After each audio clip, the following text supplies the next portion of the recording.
காலை வணக்கம் எல்லோருக்கும். சிறப்பான இன்னும் ஒரு மாதத்தை நாம் தான் தொடங்கினோம். என்ன நாங்கள் சிறப்பாக தொடங்கி இருக்கிறோம். இனி உலகத்தவர்களும் பின்பற்றுவார்களாக என்று சொல்லி மார்ச் 1 சிறப்போடு பெற்றோர்களின் மாண்பு போற்றும் மாதத்தில் இன்று பெற்றோர்களுக்காக அவருடைய பிறந்த தினத்தை நினைக்க போகிறோம்.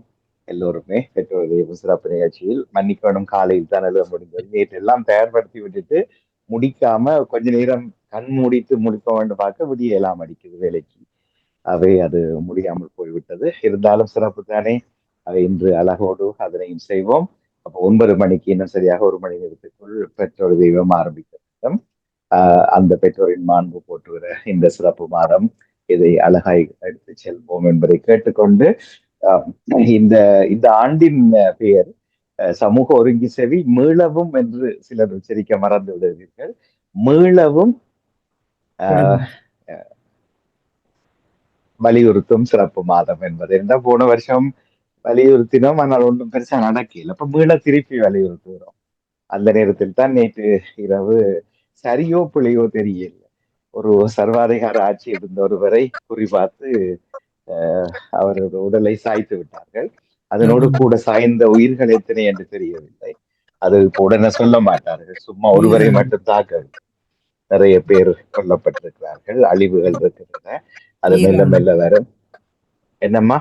ஈரான்ல நடந்தது. பேர்களை சொல்லாமல் எல்லாருக்கும் தெரியும் தானே. அப்படி இழுத்து கொண்டு போகலாம். அதுவும் நடந்திருக்கிறது.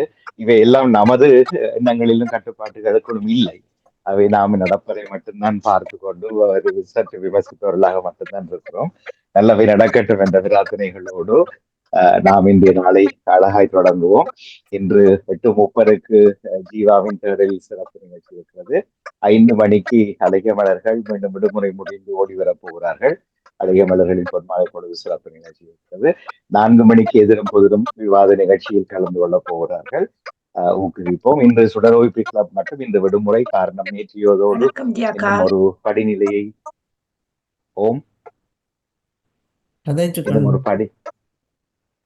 ஒரு படிநிலையை தாண்டி இருக்கிறார்கள். அவை இன்று அவர்களுக்கு ஓய்வு. இன்று எளியவர்கள் இணைவார்கள் என்று சொன்னார்கள். ஆகவே மாமாவும் நாங்களும் சிறப்பு நிகழ்ச்சியில் நாங்கள் 10:40 இளையோர் யோகா முடிய கலந்து கொள்கிறோம். இளையோர் யோகா 10 மணிக்கு ஆரம்பிக்க வேண்டும். அதை உறுதி செய்து கொள்வோம். இன்று இலக்கம் சரிதானா? 237. சரி, நன்றி. அதை கண்டிப்பாக எளியோரும் மூத்தோர்களும் எல்லோருமே சேர்ந்து பெற்றோரும் சேர்ந்து இணைந்து சிறப்பித்துக் கொள்வோம் அழகாக. பெற்றோர் தெய்வம் சொன்னதை போல பெற்றோர் மாண்பு சிறப்பு மாதத்திலே அவருடைய பிறந்த தினங்களை நினைத்துக் கொள்வோம். ஒரு கேள்வி உங்களிடம் சிந்தித்தபடியே சிந்தனைக்குள் இறங்குவோம். எங்கள் பெற்றோர்கள் இன்னும் உயிருடன் எத்தனை பேரோடு இருக்கிறார்கள்? இந்த கேள்விக்கு பதிலை தேடியபடியே இந்த நாளை அவர்கள் பக்கமாக சுழல விடுவோம். அதுக்கு முன்னதாக இன்று சமய சிந்தனைகளுக்கான சிறப்பு நேரம்.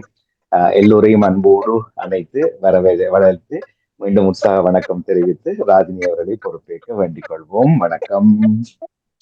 வணக்கம். அதுவரைக்கும் அனைவருக்கும் வணக்கம். இன்று பங்குனி மாதம் 1ஆம் தேதி 2026ஆம் ஆண்டில் நிலவும் வலியுறுத்தும் சிறப்பு மாதத்தில் பெற்றோர் மாண்பு போற்றும் மாதத்தில் நாம் இணைந்திருக்கின்றோம். அனைவரும் ஒன்று கூடி உங்கள் சிந்தனையை தாருங்கள். வணக்கம். நடேசன் அவர்கள் வாருங்கள், உங்கள் சிந்தனையை தாருங்கள். வணக்கம். இன்றைய தொகுப்பாளனி ராஜினி அல்போன்ஸ் அவர்களுக்கும் இவர்களுக்கும் கலைவாணி மோகன் அவர்களுக்கும் அனைத்து பாமூர்களுக்கும் எனது காலை வணக்கத்தை கூறிக்கொண்டு இன்று மாதத்தின் 1ஆம் தேதி தவக்காலத்தின் 2ஆம் ஞாயிறு. எனது ஆக்கம் 9018. கிறிஸ்தவ நற்சிந்தனை 6ஆம் நிலை. இயேசு கலையிலிருந்து விட்டார். இரத்தமும் வியர்வையும் இயேசு நுகத்தை ஆக்கிரமித்துக் கொண்டன. மனித குலமிழந்த இயேசு நுகத்தை விரோணிக்குமா என்ற பெண் துடைக்கின்றாள். அவருடைய துணிச்சலான இந்த செயல் இயேசுக்கு ஆனந்தத்தையும் அது விளை ஆச்சரியத்தையும் கொடுத்திருக்கும். துடைத்த துணியிலே இயேசு தன் முகத்தை பதிவு செய்து பரிசாக கொடுக்கின்றார். இயேசு புதுமைகள் செய்தபோது அவருடைய அருள் முகம் காண அரை மோதியது மக்கள் கூட்டம். இப்போது கல்வாரை நோக்கி பாதையில் அவர் இருளர்ந்த திருமத்தை யாருமே கண்டுகொள்ளவில்லை. இயேசுவின் பாடலில் தானும் பங்கேற்க வெரோனிக்கா விரும்பி இருக்க வேண்டும். வெரோனிக்காவின் என்ற பெண் வீரச்சீலை வரலாறு இருக்கிறவரை வாழ்த்தி கொண்டே இருக்கும். அன்றைய பிற்போக்கு சமுதாயத்தில் முற்போக்கு மொழி நிலவு வெரோனிக்கா. பெண்களை மனிதர்களின் பட்டியல் சேர்க்காத சமூகம் அன்றைய யூத சமூகம். இத்தொரு சமூகத்தில் வெரோனிக்கா தனக்கொன்று தனித்தன்மை தனித்து கொண்டார். இறைவன் ஆணுக்கு அடிமையாக பெண்ணை படைக்கவில்லை என்பதை விவிலியத்தில் வரிக்கு வரி வாசிக்கும் ஆணாதிக்க ஆன்மவாதிகள் இன்னும் மறந்து போய்விடுகின்றார்கள். பொதுப்பணிகளிலும் திருச்சபை பணிகளிலும் ஆர்வத்தோடு பங்கெடுக்கும் பெண்கள் சிலர் வீதிக்கு வீதி நின்று துன்பப்படுகிறார்கள். இவர்களுக்கு எதிராக கற்றனை செய்ய வெரோனிக்காகின்ற வீர பெண்கள் துணிச்சலோடு முன்வரோடும் அடக்கப்படுவதும் அடங்கி போவதும் ஆன்மீகமல்ல, அது அத்துமீறல், மனித உரிமை மீறல். இதை உணர்வோம். இந்த உலகத்திற்கு நாங்களும் எடுத்துச் சொல்லுவோம். பெண்மையை போற்றிய ஜேசுவி எங்கள் சமூகங்களில் நிலவும் பெண்மை அடிமைத்தனங்களை நீக்கியறலும். வெரோனிக்கமாக இருந்த துணிச்சலை எங்கள் எல்லா பெண்களுக்கும் தாரும். பெண்களுக்கு திகழும் வன்முறைகளுக்கு எதிராக குரல் கொடுக்கவும் செயலாற்றவும் நாங்களும் முன்வருவோமாக. நிறைவாழ்வை நோக்கி திருப்பயணம் பாருலகில் செல்லுவோம். அருள் வாழ்வு தரும் வார்த்தைகளால் நன்மைகளை நாம் செல்வோம் விரைந்து செல்வோம். நிறைவாழ்வை நோக்கி செல்வோம் விரைந்து செய்வோம். நன்றி. ராஜினி அல்போன்ஸ் அவர்களே. உங்கள் சிந்தனைக்கு வாழ்த்துக்கள். நன்றி, வணக்கம். அடுத்ததாக டேவிட் அவர்கள் வாருங்கள். உங்கள் சிந்தனையை தாருங்கள். வணக்கம். ஆண்டவரே, உமது பேரன்பு எங்கள் மீது இருப்பதாக என்கின்றார் சங்கீத ஆசிரியர். பிதாச்சுதன் தூயாவியின் பேராலே ஆமென். இறை புகழ்ச்சி உமக்கு. அன்பு பாமுக உறவுகளுக்கு எனது காலை வணக்கம். உங்கள் குடும்ப நல உற்சாகத்திற்காக இறைவனை பிரார்த்தித்து தவக்கால சிந்தனை வழங்குபவர் பிரான்சில் இருந்து டேவிட். தவக்கால சிந்தனை தொடரன் 2026 தவக்காலம் 2ஆம் ஞாயிறு தினமாகும். இன்று திருகவை புனித டேவிட் அவர்களை நினைவு கூறுகின்றது.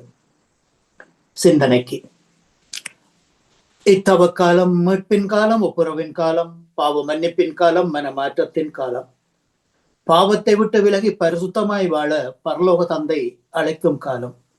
இந்த காலத்தை உணர்ந்து தெளிந்து ஏற்று இறைவன் வழியில் வாழ்வோம். உன்னத உன்னத தந்தையை காண்போம். ஆகவே இன்றைய தவக்காலத்தின் இறை வார்த்தையாக இணைச்சட்ட நூலில் இருந்து வாசகம். அதிகாரம் 26, வசனங்கள் 16 - 19 வரை. மோசே மக்களை நோக்கி கூறியது: இந்த முறைமைகளையும் நியமங்களையும் நீ நிறைவேற்றுமாறு உன் கடவுளாகிய ஆண்டவர் இன்று உனக்கு கட்டளையிட்டுள்ளார். உன் முழு இதயத்தோடும் முழு உள்ளத்தோடும் அவற்றை நிறைவேற்றுவதில் கருத்தாயிரு. ஆண்டவரை உன் கடவுளாய் ஏற்பதாகவும் உனக்கு கடவுளாக இருப்பார் என்றும் அவருடைய வழிகளில் நடப்பதாகவும் அவருடைய நியமங்களையும் கட்டளைகளையும் முறைமைகளையும் கடைபிடிப்பதாகவும் அவர் குரலுக்கு செவி கொடுப்பதாகவும் இன்று நீ அவருக்கு வாக்களித்துள்ளார். நீ அவருடைய கட்டளைகளை கடைபிடிப்பதில் கருத்தாயிருந்தால் அவர் கூறியபடியே நீ அவருக்கு சொந்தமான மக்களினமாய் இருப்பாய் என்றும் அவர் உருவாக்கிய எல்லா மக்களினங்களிலும் புகழிலும் பெயரிலும் மாட்சியிலும் உன்னையே உயர்த்துவார் என்றும் அதனால் உன் கடவுளாய் ஆண்டவரின் தூய மக்களினமாய் நீ இருப்பாய் என்றும் ஆண்டவர் என்று உனக்கு வாக்களித்துள்ளார் என்றார். இது ஆண்டவர் வழங்கும் அருள்வாக்கு. இறைவா உமக்கு நன்றி. தவக்காலத்தின் பாடலாக என்னுயிரான உயிரான உயிரான இயேசு, என்னுயிரான உயிரான உயிரான இயேசு, என்னுயிரான இயேசு என்னுயிரோடு கலந்து என் உயிரே நான் உம்மை துதிப்பேன். என் உயிரே நான் உம்மை துதிப்பேன்.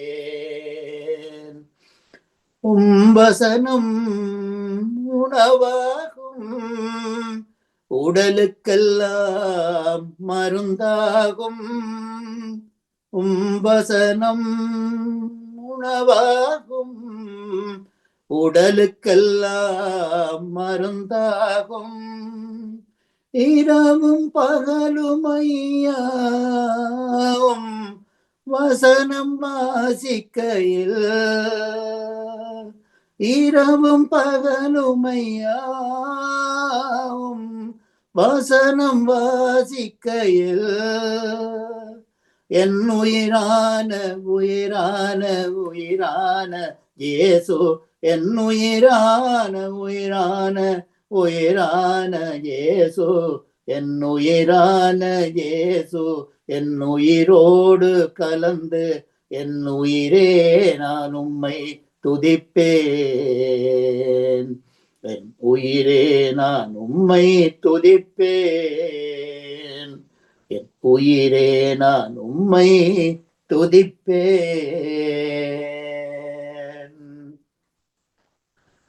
வாழ்த்தொலியாக என் தன் மந்தையை காப்பது போல ஆண்டவர் நம்மை காத்திடுவார். ஒளிரும் மேகத்தினின்று தந்தையின் குரலொலி கேட்டது. என் அன்பார்ந்த மைந்தர் இவரே, இவருக்கு செவிசாயுங்கள். மரநாதா. இன்றைய தவக்காலத்தின் நற்செய்தியாக புனித மத்தேயு எழுதிய நற்செய்தியில் இருந்து வாசகம். அதிகாரம் 17, இறை வார்த்தைகள் 1 வரை.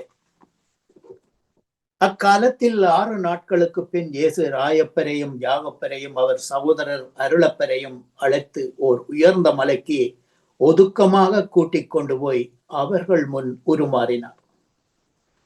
அவரது முகம் கதிரவனைப் போல் ஒளி வீசியது. அவர் ஆடைகள் ஒளியைப் போல் வெண்மையாயின. இதோ மோயிசனும் எலியாசும் அவர்களுக்கு தோன்றி அவரோடு உரையாடி கொண்டிருந்தனர். ராயப்பர் இயேசுவை நோக்கி, ஆண்டவரே, நாம் இங்கே இருப்பது எத்துணை நன்று. நீர் விரும்பினால் உமக்கு ஒன்றும் மோயிசனுக்கொன்றும் எலியாவுக்கொன்றுமாக இங்கு கூடாரம் 3 அமைப்பேன் என்று சொன்னார். அவர் பேசிக் கொண்டிருக்கையிலேயே இதோ ஒளிரும் மேகம் ஒன்று அவர்கள் மேல் நிழலிட்டது. இவரே என் அன்பார்ந்த மகன், இவரிடம் நான் பூரிப்படைகின்றேன், இவருக்கு செவிசாயுங்கள் என்ற குரலொலி இதோ வானத்தில் இருந்து கேட்டது. இதை கேட்ட சீடர் குப்பர விழுந்து பெரிதும் அஞ்சினர். இயேசு அணுகி வந்து அவர்களை தொட்டு, எழுந்திருங்கள், அஞ்ச வேண்டாம் என்றார். அவர்கள் ஏறெடுத்து பார்த்தபோது இயேசுவை அன்றி வேறு எவரையும் காணவில்லை. அவர்கள் மலையில் நின்று இறங்கும் பொழுது மனுமகன் இறந்தோரிடமிருந்து உயிர்க்கும் வரை இக்காட்சியை எவருக்கும் சொல்ல வேண்டாம் என்று இயேசு அவர்களுக்கு கட்டளையிட்டார். இது கிறிஸ்து வழங்கும் வாழ்வு தரும் நற்செய்தி. கிறிஸ்துவே உமக்கு புகழ். இன்றைய தவக்காலத்தின் நச்சிந்தனையாக, எழுந்திருங்கள், அஞ்ச வேண்டாம் என்றார். இயேசு இன்றைய நாளிலே நமது ஆண்டவராய் இயேசு நமக்கு தரக்கூடிய இந்த வார்த்தையானது, இந்த சுவிசேஷமானது இன்று 2வது ஞாயிறிலே நமக்கு தரப்படுகின்றது.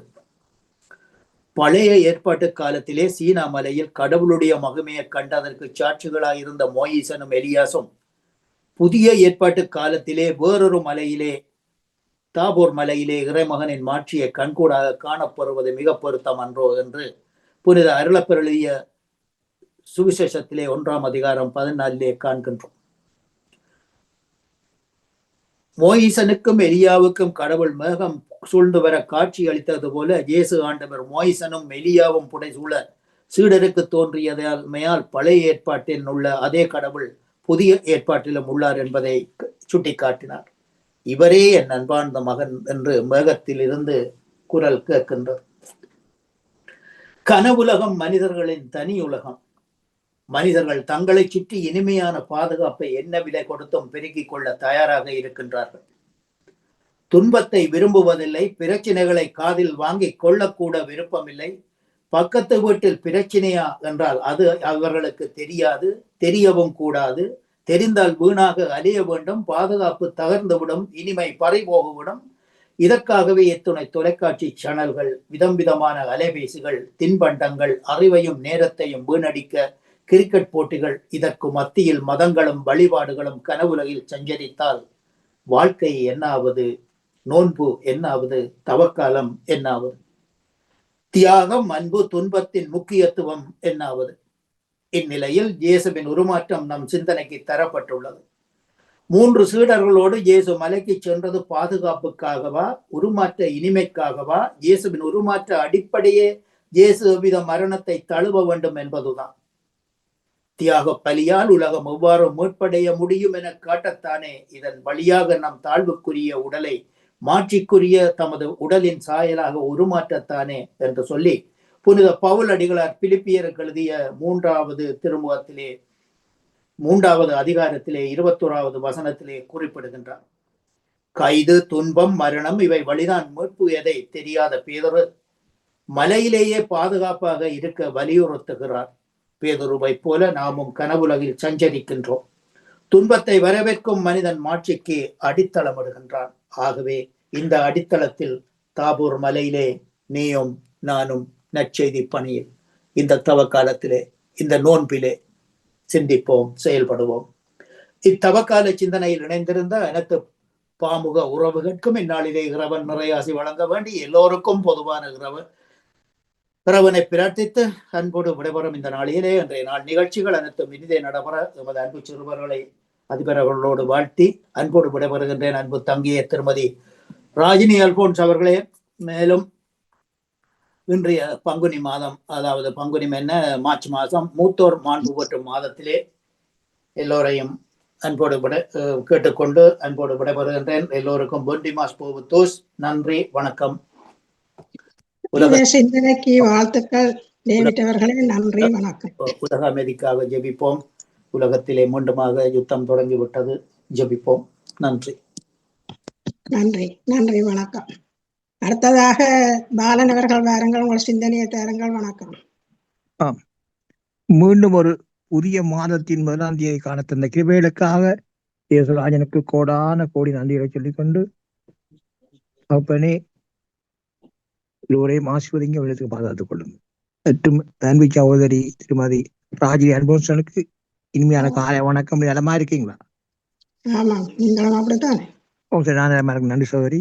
அப்படியே அன்பு சகோதரர் திருவாளர் நடா மோகனுக்கும் மற்றும் அன்பு சகோதரி திருமதி கலைவாணி மோகனுக்கும் மற்றும் அனைத்து பாம உறவுகளுக்கும் இனிமையான கால வணக்கங்களை கூறிக்கொள்வதோடு, எல்லோருடைய சூழ்நிலைகளை விசாரித்தபடி எல்லா உறவுகளுக்கும் உலக இரட்சகருடைய இயேசு கிறிஸ்துனுடைய ஆசீர்வாதங்கள் அனுப்பினவும் அனைத்து உறவுகளுக்கும் பேர் பேரா கிடைக்கும் சொல்லி அவருடைய நாமத்தில் மாற்றிக்கொண்டு லண்டன் ரீச்சமோட வேலுப்பிள்ளை பாலன் கிறிஸ்தவ நட்சத்திர இலக்கம் சவரி 744 சொல்லிக்கொண்டு, வளமை போல பழைய ஏற்பாட்டில் பைபிள்ல இருந்து பரிசுத்த வேதாகமம் யாத்திராகமம் 9ஆம் அதிகாரம் இறை வார்த்தைகள் 25 - 35 முடியும். கர்த்தருடைய பரிசுத்தமுள்ள நாமத்துக்கு சோத்திரம். எகிப்து தேசம் எங்கும் மனிதரையும் மிருக ஜீவன்களையும் வெளியிலே இருந்தவைகள் இவைகளோ அவைகள் எல்லாவற்றையும் அந்த கல்மழை அழித்து போட்டது. அது வெளியின் பயிர் வகைகளை எல்லாம் அழித்து வெளியின் மரங்களை எல்லாம் முறித்து போட்டது. இஸ்ரவேல் புத்திரர் இருந்த கோசேன் நாட்டிலே மாத்திரம் கல்மழை இல்லாதிருந்தது. அப்பொழுது பார்வோன் மோசேயையும் ஆரோனையும் அழைப்பித்து, நான் இந்த முறை பாவம் செய்தேன், கர்த்தர் நீதி உள்ளவர், நானும் என் ஜனமும் துன்மார்க்கர். வரை இது போதும், இந்த மகா இடி முழக்கங்களும் கல்மழையும் ஒளியும் படிக்கு கர்த்தரை நோக்கி விண்ணப்பம் பண்ணுங்கள், நான் உங்களை போக விடுவேன், இனி உங்களுக்கு தடையில்லை என்றான். மோசே அவனை நோக்கி, நான் பட்டணத்திலிருந்து புறப்பட்ட உடனே என் கைகளை கர்த்தருக்கு நேராக விரிப்பேன். அப்பொழுது இடி முழக்கங்கள் ஓய்ந்து கல்மழை நின்று போம். அதனால் பூமி கர்த்தருடையது என்பதை நீர் அறிவீர். ஆகிலும் நீரும் உம்முடைய ஊழியக்காரரும் இன்னும் தேவனாகிய கர்த்தருக்கு பயப்பட மாட்டீர்கள் என்பதை அறிவேன் என்றான். அப்பொழுது வாற்கோதுமை கதிர்பயிரும் சணல் தாழ் பயிருமாயிருந்தது. அதனால் சணலும் வாற்கோதுமையும் அழிக்கப்பட்டு போயிற்று. கோதுமையையும் கம்பும் கதிர் விடாதிருந்ததால் அவைகள் அழிக்கப்படவில்லை. மோசே பார்வோனை விட்டு புறப்பட்டனத்திலிருந்து மோசே பார்வோனை விட்டு பட்டணத்திலிருந்து புறப்பட்டு தன் கைகளை கர்த்தருக்கு நேராக விரித்தான். அப்பொழுது இடிமுழக்கமும் கல்மழையும் நின்றது. மழையும் பூமியில் பெய்யாமல் இருந்தது. மழையும் கல்மழையும் இடிமுழக்கமும் நின்று போனதை பார்வோன் கண்டபோது அவனும் அவன் ஊழியக்காரரும் பின்னும் பாவம் செய்து தங்கள் இதயத்தை கடினப்படுத்தினார்கள். கர்த்தர் மோசேயை கொண்டு சொல்லியிருந்தபடியே பார்வோனின் இருதயம் கடினப்பட்டது. அவன் இஸ்ரவேல் புத்திரரை போக விடவில்லை. நாளைக்கு சோதரி 10ஆம் அதிகாரம் சொல்லிக்கொண்டு கர்த்தருடைய பரிசுத்தமுள்ள நாமத்துக்கு ஸ்தோத்திரம். அன்பு கூறுவேன் இன்னும் அதிகமாய், ஆராதிப்பேன் இன்னும் ஆர்வமாய், உம்மில் அன்பு கூறுவோம் இன்னும் அதிகமாய், ஆராதிப்பேன் இன்னும் ஆர்வமாய், முழு உள்ளத்தோடு ஆராதிப்பேன், முழு பலத்தோடு அன்பு கூறுவேன். ஆராதனை ஆராதனை ஆராதனை ஆராதனை ஆராதனை ஆராதனை ஆராதனை ஆராதனை. எபினேசரே எபினேசரே இதுவரையில் உதவி நீரே. எபினேசரே எபினேசரே இதுவரையில் உதவி நீரே. இதுவரையில் உதவி நீரே. உம்மை முள்ளே உள்ளத்தோடு ஆராதிப்போம், முழு பலத்தோடு அன்பு கூறுவோம். ஆராதனை ஆராதனை ஆராதனை ஆராதனை. இயேசுராஜனுக்கு இன்னும் கோடான கோடி நன்றிகளை சொல்லிக்கொண்டு தகப்பனே, சரியான மார்க்கமாக உங்களது பிள்ளைகள் எந்தெந்த வாகனங்களில் வெளியில் சென்று கொண்டிருக்கிறார்களோ மற்றும் செல்ல இருக்கின்றார்களோ மற்றும் எந்தெந்த இடங்கள் இருக்கின்றார்களோ எல்லா இடங்களிலும் உங்கள் தூதரை அனுப்பி எங்கள் ஒவ்வொரு ஆத்மாக்களையும் பேர் பேராக பாதுகாத்துக்கள் சொல்லிக்கிறேன் ராஜா. அப்படியே நீங்கள் பாதுகாத்து வருகிறமைக்காகவும் இந்த நாளில் தூதருடைய பிரசன்னம் பாதுகாப்பா எடுத்துக் கொண்டிருப்பதற்காக முன்னெடுக்க போறமைக்காக எசப்பாக்கு கோடான கோடி நன்றி ராஜா. சோத்திரன் ராஜா, சோத்திரன். உலக ரீதியில் தகப்பனே இல்ல அனைத்து உறவுகள் தேவைகளை சந்திங்க ஆசீர்வதிங்க. குடும்பங்களை நிறைவாக ஆசீர்வதிங்க ராஜா. குடும்ப தேவைகளை சந்திங்க ஆசீர்வதிங்க. வெளியேறப்பட்ட ரட்சிப்பு அனுப்பி எல்லா ஆத்துமாக்களையும் ரட்சிப்புகளை வழி நடத்துங்க ராஜா. சொப்பனமுடன் நீங்கள் பேசுங்க ராஜா. சொப்பனமுடன் நீங்கள் பேசுங்க, வழிநடத்துங்க. மற்றும் பாமூர்த்தி அதிக குடும்பம் கைக்கு செய்யும் சகலவற்றையும் அணுகில் அவர்களை ஆசீர்வதித்து அவர்களை பலப்படுத்தி அவர் செல்லும் இடமெல்லாம் கூட வேண்டி அவர்களை பாதுகாப்பாக பயணித்தவன் சொல்லி இயேசப்பாடு பிரார்த்தனை எடுத்துக் கொண்டு சாதிவிட. நன்றி, வணக்கம். உடைய சிந்தனைக்கு வாழ்த்துக்கள். நன்றி, வணக்கம். நன்றி வணக்கம். அடுத்ததாக நேவிஸ் பிலிப் அவர்கள் வாருங்கள், உங்கள் சிந்தனையை தாருங்கள். ஆமாம், இனிய காலை உற்சாக வணக்கம் திருமதி ராஜினி அல்போன்ஸ் அவர்களே. எப்படி உற்சாகமாக மகிழ்வாக இருக்கிறீங்களா? உற்சாக வணக்கம் உங்களுக்கும். நாங்கள் மட்டும் நீங்களும் எல்லோருமே நலமாக இருக்க வேண்டும் என்று இந்த வேளையில் இறைவனை பிரார்த்தித்துக் கொண்டு அனைவருக்கும் இனிய காலை வணக்கங்கள் கூறி அமைதியான இந்த நாளை எங்களுக்கு தந்த இறைவனை வாழ்த்தி போற்றி வணங்கிக் கொண்டு இன்றைய என்னுடைய நச்சிந்தனை தொடர் இன்று 1845 என்றும் கூறிக்கொண்டு இன்றைய இறைவார்த்தையின் சிந்தனையாக, மாற்றம் ஒன்றே மாறாதது என்ற உலகில் நாம் வாழ்ந்து கொண்டு இருக்கின்றோம். அநேக மாற்றங்கள் மிகப்பெரிய முன்னேற்றத்தை ஏற்படுத்தி உள்ளது. மனமாற்றம்தான் வாழ்வில் முன்னேற்றத்தை ஏற்படுத்தும். அகமாற்றம் பெற்று முன்னேற்றமான பாதையில் பயணிக்க தவக்கால 2ஆம் வாரம் நம்மை அழைக்கின்றது. மாற்றம் 2 விதத்தில் நிகழக்கூடியது. ஒன்று உடல் ரீதியானது, மற்றது மனம் ரீதியான மாற்றம். உடல் ரீதியான மாற்றம் நம் கட்டுப்பாட்டில் இல்லை, மன ரீதியான மாற்றம் நமது கட்டுப்பாட்டில் உள்ளது. நாம் நினைத்தால்தான் மன ரீதியான மாற்றத்தை ஏற்படுத்த முடியும். மாற்றம் நம்மில் முளைக்க ஈரமான விதை முளைப்பது போல் நல்லெண்ணத்தை இதயம் நிறைய நிரப்பி அதை வளர விட வேண்டும். மாற்றம் மலர நல்ல சிந்தனை வேண்டும்.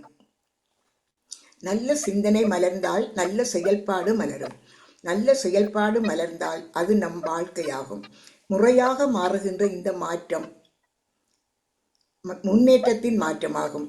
மனதுக்கு ஆறுதல் அளிக்கும் விதமாகவும் செயலுக்கு ஊக்கமூட்டும் விதமாகவும் உள்ள மாற்றத்தை தருகின்ற சிந்தனைக்கு மனதில் இடம் தர வேண்டும். அதைத்தான் தவக்காலம் நமக்கு சொல்லுகின்றது. இறைவனுக்கு பணிந்திருந்தால் அவருடைய ஆசீர் எம்மில் நிறையும், துன்பத்திலும் இறைவன் எம்மை அரவணைப்பார் என்று கூறிக்கொண்டு பாட வந்தேன் ஆண்டவரே, பாடலிலே வாழ்த்த வந்தேன், பாட வந்தேன் ஆண்டவரே, பாடலிலே வாழ்த்த வந்தேன். என்றும் வாழ்பவர் நீரன்றோ, ஏதிலும் உமது அருளன்றோ. என்றும் வாழ்பவர் நீரன்றோ, ஏதிலும் உமது அருளன்றோ. கண்மணி போல் காப்பவரே, காலமெல்லாம் உமை மறவேன்.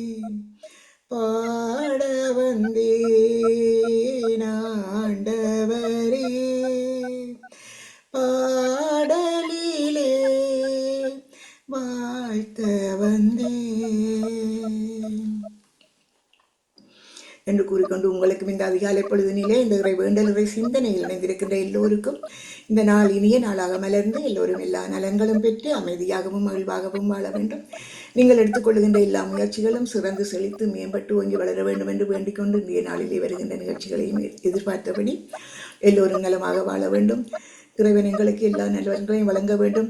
உலகத்திலே நடக்கின்ற இந்த பயங்கரவாதங்கள், இந்த போர்கள், இந்த மக்களின் அவலங்கள், இடிபாடுகள், மரணங்கள் எல்லாவற்றையும் நினைத்து மனம் கலங்கி கொண்டிருக்கின்றோம். எப்போது அந்த யுத்தங்கள் எங்களையும் ஆக்கிரமித்து விடுமோ என்ற அந்த பயத்தில் நாங்கள் தவித்துக் கொண்டிருக்கும் போது எல்லோரையும் இறைவன் தன்னுடைய அன்பின் சிறகால் அணைத்து காத்து பாதுகாக்க வேண்டும். அல்லற்பட்டு கொண்டிருக்கிற மக்களுக்கு இறைவன் நிறைவான பாதுகாப்பை அளித்து அவர்கள் அந்த மக்கள் அநாதைகளாக தவித்து நிற்கின்ற அந்த மக்களுக்கு இறைவன் நல்ல வரங்களை கொடுத்து எல்லோரையும் பாதுகாக்க வேண்டும் என்று இந்த நாளில் நாங்கள் குறிப்பாக விசேஷமாக சேவித்துக் கொண்டு எல்லோரிடம் இருந்து விடைபெறுகிறேன். நன்றி, வணக்கம். நன்றி, உங்களுடைய சிந்தனைக்கு வாழ்த்துக்கள். நன்றி, வணக்கம். வணக்கம். எனது சிந்தனையை தெரிவிக்கிறேன். அவக்காலத்தில் மனமாற்றம் என்பது தனிப்பட்ட மாட்சியை மட்டுமல்ல, உறவுகளின் தரத்தையும் நீதி மற்றும் ஒப்புரவுக்கான சமூகத்தின் நாட்டத்தையும் நமக்கு உள்ளடக்கியது. நாம் இத்தவக்காலத்தில் இறைவேண்டல் செய்து அனைத்து மக்களுக்காகவும் வேண்டுவோம். பாதை எங்களுக்கு சரியாக தெரிந்தும் அதை நாங்கள் பார்த்து நடக்காமல் இருக்கின்றோம். அதேபோல் விளக்கு எரிந்தும் நாங்கள் அந்த ஒளியின் அருகே போக பயப்படுகின்றோம். இறைவன் எங்களை அழைத்தும் நாங்கள் அதை அசட்டையாக நினைக்கின்றோம். நாம் இத்தவக்காலத்தில் அனைவரும் மக்களுக்காகவும் அனைவருக்காகவும் நாட்டில் நடக்கும் தீய செயல்களுக்காகவும் நல்ல ஒளி கிடைக்க வேண்டும் என்றும் வேண்டுவோம். அதை தெளிவுற தெரிந்தும் அதை பார்த்து நாங்கள் நடக்கவில்லை. உண்மை விளக்கேறிந்தும் அதன் ஒளியின் அருகே வாழவில்லை. இறைவன் அன்பு அழைத்தும் அதை உணர்ந்த பின்னும் திருந்தவில்லை. கருணை தெய்வமே கண்பாரும் எங்கள் பாவங்களை நீர் பொறுத்தருளும். நன்றி, வணக்கம்.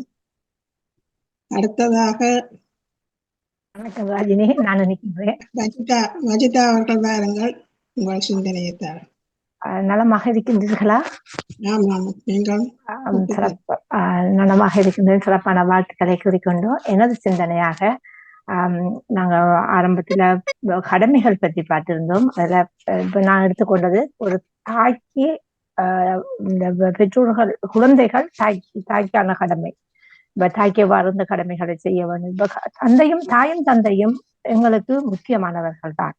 ஆனால் அதிலும் இஸ்லாமிய மார்க்கத்தில் தாய்க்கு முதன்மைப்படுத்தபடி சொல்லுகின்றது. அதுக்கு காரணம் என்னென்று சொன்னால், ஒரு தாம்பத்திய வாழ்வில் பார்க்க போனோம் என்று சொன்னா, ஒரு 2 பேருக்கும் முக்கிய பங்கு இருப்பது போல இந்த ஆணுக்கும் பெண்ணுக்கும் முக்கிய பங்கு இருக்குது. ஒரு குழந்தையை இந்த உலகத்துக்கு கொண்டு வரதுக்கான முக்கிய பங்கு இருக்கு.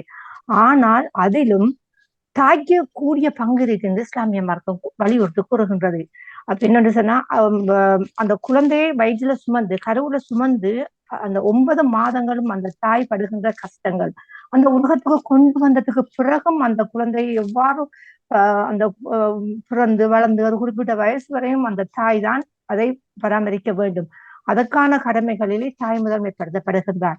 அப்ப அந்த என்ன சொல்றாங்கன்னா, முகமது நபி ஸல்லல்லாஹு அலைஹி வஸல்லம் அவர்கள் கூறுகின்றார்கள், நீங்கள் சுவனத்தை தேடி எங்கும் ஓடாதீர்கள்.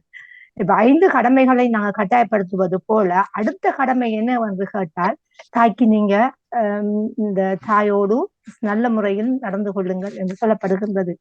இந்த தாயின் பாதத்தின் கீழ் தான் சுவனம் இருக்குது என்று சொல்லப்படுகின்றது. இப்ப காலத்துக்குனா சுவர்க்கம் இருக்கிறது இல்லை, அவங்களுக்கு செய்கின்ற பணி விடைகளில் அந்த சுவனத்தை நீங்க தேடிக்கொள்ளலாம். ஒரு நல்ல அழகா சிரித்துக் கொள்ளுங்கள், உங்களோட ஒன்றுமே இல்லாவிட்டால் நீங்க சிரித்துக் கொள்ளுங்கள். தலையில முத்தமிட சொல்லுகிறது, தாயை கண்ட உடனே நாங்க தலையில முத்தமிட வேண்டும் என்று சொல்லப்படுகின்றது. அதே போல அவர்கள் வயதான போது அவர்களை நல்ல முறையில் கவனித்துக் கொள்ள வேண்டும்.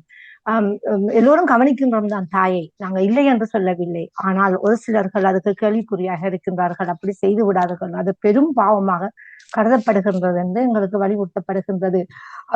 அவர்கள் வயசு போனதுக்கு பிறகு குழந்தைகளை போல மாறி விடுவார்கள். எடுத்ததுக்கெல்லாம் திருப்பி திருப்பி கேள்வி கேட்பார்கள், நச்சரித்துக் கொண்டே இருப்பார்கள். ஜூரின கூட பெட்ல போகக்கூடிய நிலைமைக்கு அவர்கள் வருவார்கள். அந்த நிலையில கூட நாங்கள் அந்த தாயை கவனத்துல பார்க்க வேண்டும். பெற்றோர்களையும் தாயையும் தகப்பனும் முதலில் அழைத்தால் யாரிடம் போக வேண்டும் என்ற ஒரு நபித்தோழரிடம் நபித்தோழர் ஒருவர் முகமது நபி ஸல்லல்லாஹு அலைஹி வஸல்லம் கேட்கின்றார். அப்போது தாய் என்கின்றார். 2வது தரமும் கேட்கின்றார், யார் என்று கேட்கின்றார். தாயிடம் செல் என்று சொல்கின்றார். 3வது தரமும் கேட்கின்றார், தாய் என்று சொல்கின்றார். ஆனால் எங்களோட சமூகம் தந்தையைத்தான் முதன்மைப்படுத்தி பழக்கப்பட்டிருக்கின்றது. அப்ப 4வது தரம் தந்தையிடம் செல் என்று சொல்கின்றார். இதுல நாங்க என்னத்தை கவனிக்க வேண்டும்னா, 1வது சங்க பிறக்கத்தை தாய் பெற்றுக் கொள்கின்றார், 2வதாக வெளிப்பழக்கத்தையும் தாய் தான் பெற்றுக் கொள்கின்றார். மூன்றாவதான வெண்கல பதக்கத்தையும் தாய் தான் பெற்றுக் கொள்கின்றார். தந்தை என்பவர் ஆறுதல் பரிசை தான் பெற்றுக் கொள்கின்றார். இதுல இருந்து அந்த மூன்று முக்கிய பெறுபவர்களையும் தாய் தான் பெற்றுக் கொள்கின்றார் என்றால் அந்த தாய்க்கு எவ்வளவு மதிப்பு கொடுக்க வேண்டும் என்பதை நாங்கள் இதிலிருந்து தெரிந்து கொள்கின்றோம். உதாரணமாக தாய் இப்ப இருக்கிற நவீன காலத்தில எல்லாம் அன்னையத்திடம் வருடத்துக்கு ஒருக்க நம்பர் இருக்குது. ஒரு வருடத்துக்கு ஒருக்க நாங்க தாயை போய் பார்த்தா அவங்களுக்கு ஒரு பூக்கத்தை கொடுத்தா போதுமா? நல்லா யோசித்து பாருங்கள். எந்த மார்க்கத்தை விட்டு மனிதாபிமானத்தோடு நாம சிந்தித்து பார்ப்போம் இந்த விடயத்தை. ஒரு தாய் என்பவள் எவ்வளவு கஷ்டப்பட்டு எங்களை பெற்று வளர்த்திருக்கிறா. அவளுக்கு மதர் டே சொல்லி ஒரு பூக்கத்தை கொடுத்தனங்களுக்கு போதுமாக முடிந்து விடுமா? அப்ப அதுல இருந்து நாங்க என்ன கற்றுக்கொள்கிறோம்? தாய் என்பவளை நாங்க தினம் தினம் கொண்டாட வேண்டிய ஒரு மதர் டே எங்கட தினம் தினம் நாங்க கொண்டாடப்பட வேண்டும். அவங்க இறந்ததுக்கு அவங்கள நினைவாக நாங்க சில விடயங்களை நாங்க கையாளப்பட வேண்டும். அப்ப இறந்ததுக்கு பிறகு நாங்க பூ வைக்கிறதும் அவங்களுக்காக நினைவாலயங்கள் கட்டுவதும் ஒரு இடத்துல போய் சாப்பாடு கொடுப்பதும் அதை விட்டு நாங்கள் அதை செய்து பெருமைப்படுத்துவதை விட தாய் இருக்கும் போதே அதை செய்து. தாய் என்றால் என்னை பெற்றவள் மட்டும் தாயா என்ற ஒரு கேள்வி அங்கு எழும்புகின்றது. இல்லை, என்னை கணவனின் பெற்றவளும் தாயாகத்தான் அங்கு கருதப்பட வேண்டும் என்று இஸ்லாமிய மார்க்கம் எங்களுக்கு வலியுறுத்துகின்றது. கணவனும் தாயும் ஒரு தாய் தான். மாமி என்ற பெயரோடு இருந்தாலும் அவை மாற்று தாயாகத்தான் பார்க்கப்பட வேண்டும். ரெண்டு பேரும் சமநிலையில் தான் நிறுத்தப்பட வேண்டும். இரும்பும் பஞ்சும் என்றும் பஞ்சும் ஒரு கிலோவுல வச்சா நாங்க நாங்க நினைப்போம் பஞ்சுதான் இந்த உசக்தி கூடண்டு இல்ல, அதே நிறையில தான் இருக்க வேணும். அந்த ரெண்டு தாயும் எங்களுக்கு ஒன்றுதான். அந்த கணவர் எங்களுக்கு இல்லாவிட்டால் எப்படி நாங்கள் இந்த உலகத்துக்கு எங்களோட சந்ததிகளை கொண்டு வந்திருக்க முடியும்? அந்த கணவரையும் பெற்றெடுத்தவள் ஒரு தாய் தானே. அது மாமியாக இருக்கட்டும், அவங்கள்ட்ட முரண்பாடுகள் எங்களுக்குள்ள வரலாம், இல்லை என்று சொல்ல. ஏன் எங்களோட தாயிடத்தில் அந்த முரண்பாடுகள் வரவில்லையா? தாய் சொன்னவுடன் நாங்க ஏற்றுக்கொள்கின்ற நாங்கள் ஏன் அந்த தாய் மாமி சொன்னவுடன் நாங்க ஏற்றுக்கொள்ள மறக்கின்றோம்? அங்குதான் கவனிக்கப்பட வேண்டும். ரெண்டு தாயையும் நாங்க கவனமான முறையில் கையாளப்பட வேண்டும். எனவே மன்னிப்போடு வருகின்றேன். ரெண்டு தாயையும் நாங்க ஒரே இடத்துல பார்க்கப்பட வேண்டும். அந்த தாய்க்கு கொடுக்கின்ற மதிப்பு எந்த அளவுக்கு இருக்கின்றதோ அந்த அளவு எங்களோட மாமி என்று சொல்கின்ற மாற்று தாய்க்கு நாங்க கொடுக்கப்பட வேண்டும். இப்ப தாய் ஒரு குற்றத்தை செஞ்சால் நாங்க மன்னிக்கின்ற மனப்பக்குவம் மாமி செய்து விட்டால் அந்த பக்குவம் வருவதில்லை. தாயை கவனிக்கின்ற மாதிரி எத்தனை பேர் இல்லை என்று சொல்லவில்லை, பார்க்கின்றவர்கள் இருக்கின்றார்கள். எத்தனை பேர் மாமியை பார்க்கின்றவர்களாக இருக்கின்றார்கள்? அந்த கேள்வி எங்களுக்கு ஒரு உறுத்தலாக இருக்கும். கணவனை ஏற்றுக்கொள்கின்றோம், எங்களோட பிறந்த மற்ற உறவுகளை எங்கள் சகோதரங்களை ஏற்றுக்கொள்ளும், கணவன் பக்கத்தில் இருப்பவர்களை நாங்கள் மறக்கின்றோம். அதுவும் ஒரு தாய் தானே. அதனால் தான் குடும்பத்தில் பிளவுகள் ஏற்படுகின்றது. ரெண்டு வரையும் சமநிலையில் பார்க்க வேண்டும் என்று எங்களுக்கு வலியுறுத்தப்படுகின்றது. தாய் இருக்கும் போது செய்து கொள்வோம். நாங்க இருக்கும் போது எங்களால முடிந்ததை ஒன்றும் எங்களுக்கு செய்ய முடியவில்லையா? நாங்கள் ஒரு அன்பான சிந்தனையோடு தூரத்தில் இருக்கின்றோம், சூழ்நிலை காரணமாக நாங்க பிரிந்து வந்திருக்கின்றோம். ஆனாலும் எங்களால செய்யக்கூடிய நிறைய உதவிகள் இருக்கின்றது. தொலைபேசி எடுத்து அவங்களோட பேசிக்கொள்ளலாம். மற்ற சகோதரர்கள் எங்களோட உடம்பிறப்புகள் அவங்க இருந்தால் அவங்க உடலால் அவங்க செய்தால் பண ரீதியான உதவிகளை எங்களால் செய்ய முடியும்.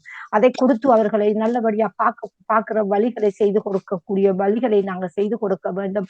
இறந்ததுக்கு பிறகு போய் நின்று நாங்க ஒப்பாரி வைத்து அங்க மேளமடித்து பூ கொடுத்து பால் கொடுத்து சாப்பாடு கொடுப்பதில் எந்த பயனும் இல்லை. இருக்கும் போது எங்களோட தாயை நாங்க கண்ணியமாக நிலைப்படுத்த வேண்டும். அதே போல தாய்க்கு பின்னுக்கு இருக்கின்ற தாயிட சகோதரிகள், அது பெரியமாக இருக்கட்டும் சாட்சியாக இருக்கட்டும், அவங்களையும் முதன்மைப்படுத்தபடி முகமது நபி ஸல்லல்லாஹு அலைஹி வஸல்லம் அவர்கள் கூறியிருக்கின்றார்கள். எத்தனை பேர் கூறியிருக்கின்றார்கள்? இப்பொழுது கூறுகின்றார்களா என்ற ஒரு கேள்வி எல்லோருக்கும் வரலாம். கூறுகின்றார்களா, இருக்கின்றார்களா, செய்கின்றார்களா என்ற கேள்விகளை விட நான் செய்கின்றேனா, நாம் செய்கின்றோமா, எமது குழந்தைகளுக்கு நான் அதை கடத்துகின்றேனா, கடத்தி செல்ல விடுகின்றேனா என்று சொல்ல வேண்டும். குழந்தைகள் வந்தவுடன் வீட்டுக்குள் நாங்கள் பெற்றோர்களான நாங்கள் தாய் முதலில் அதை அஸ்ஸலாமு அலைக்கும் என்று சொல்லி அந்த குழந்தைக்கு நெத்தியில் முத்தமிட வேண்டும். அதே போல அவர்களை நெத்தியில் முத்தமிடுவதற்கு நாங்கள் கற்றுக் கொடுக்க வேண்டும்.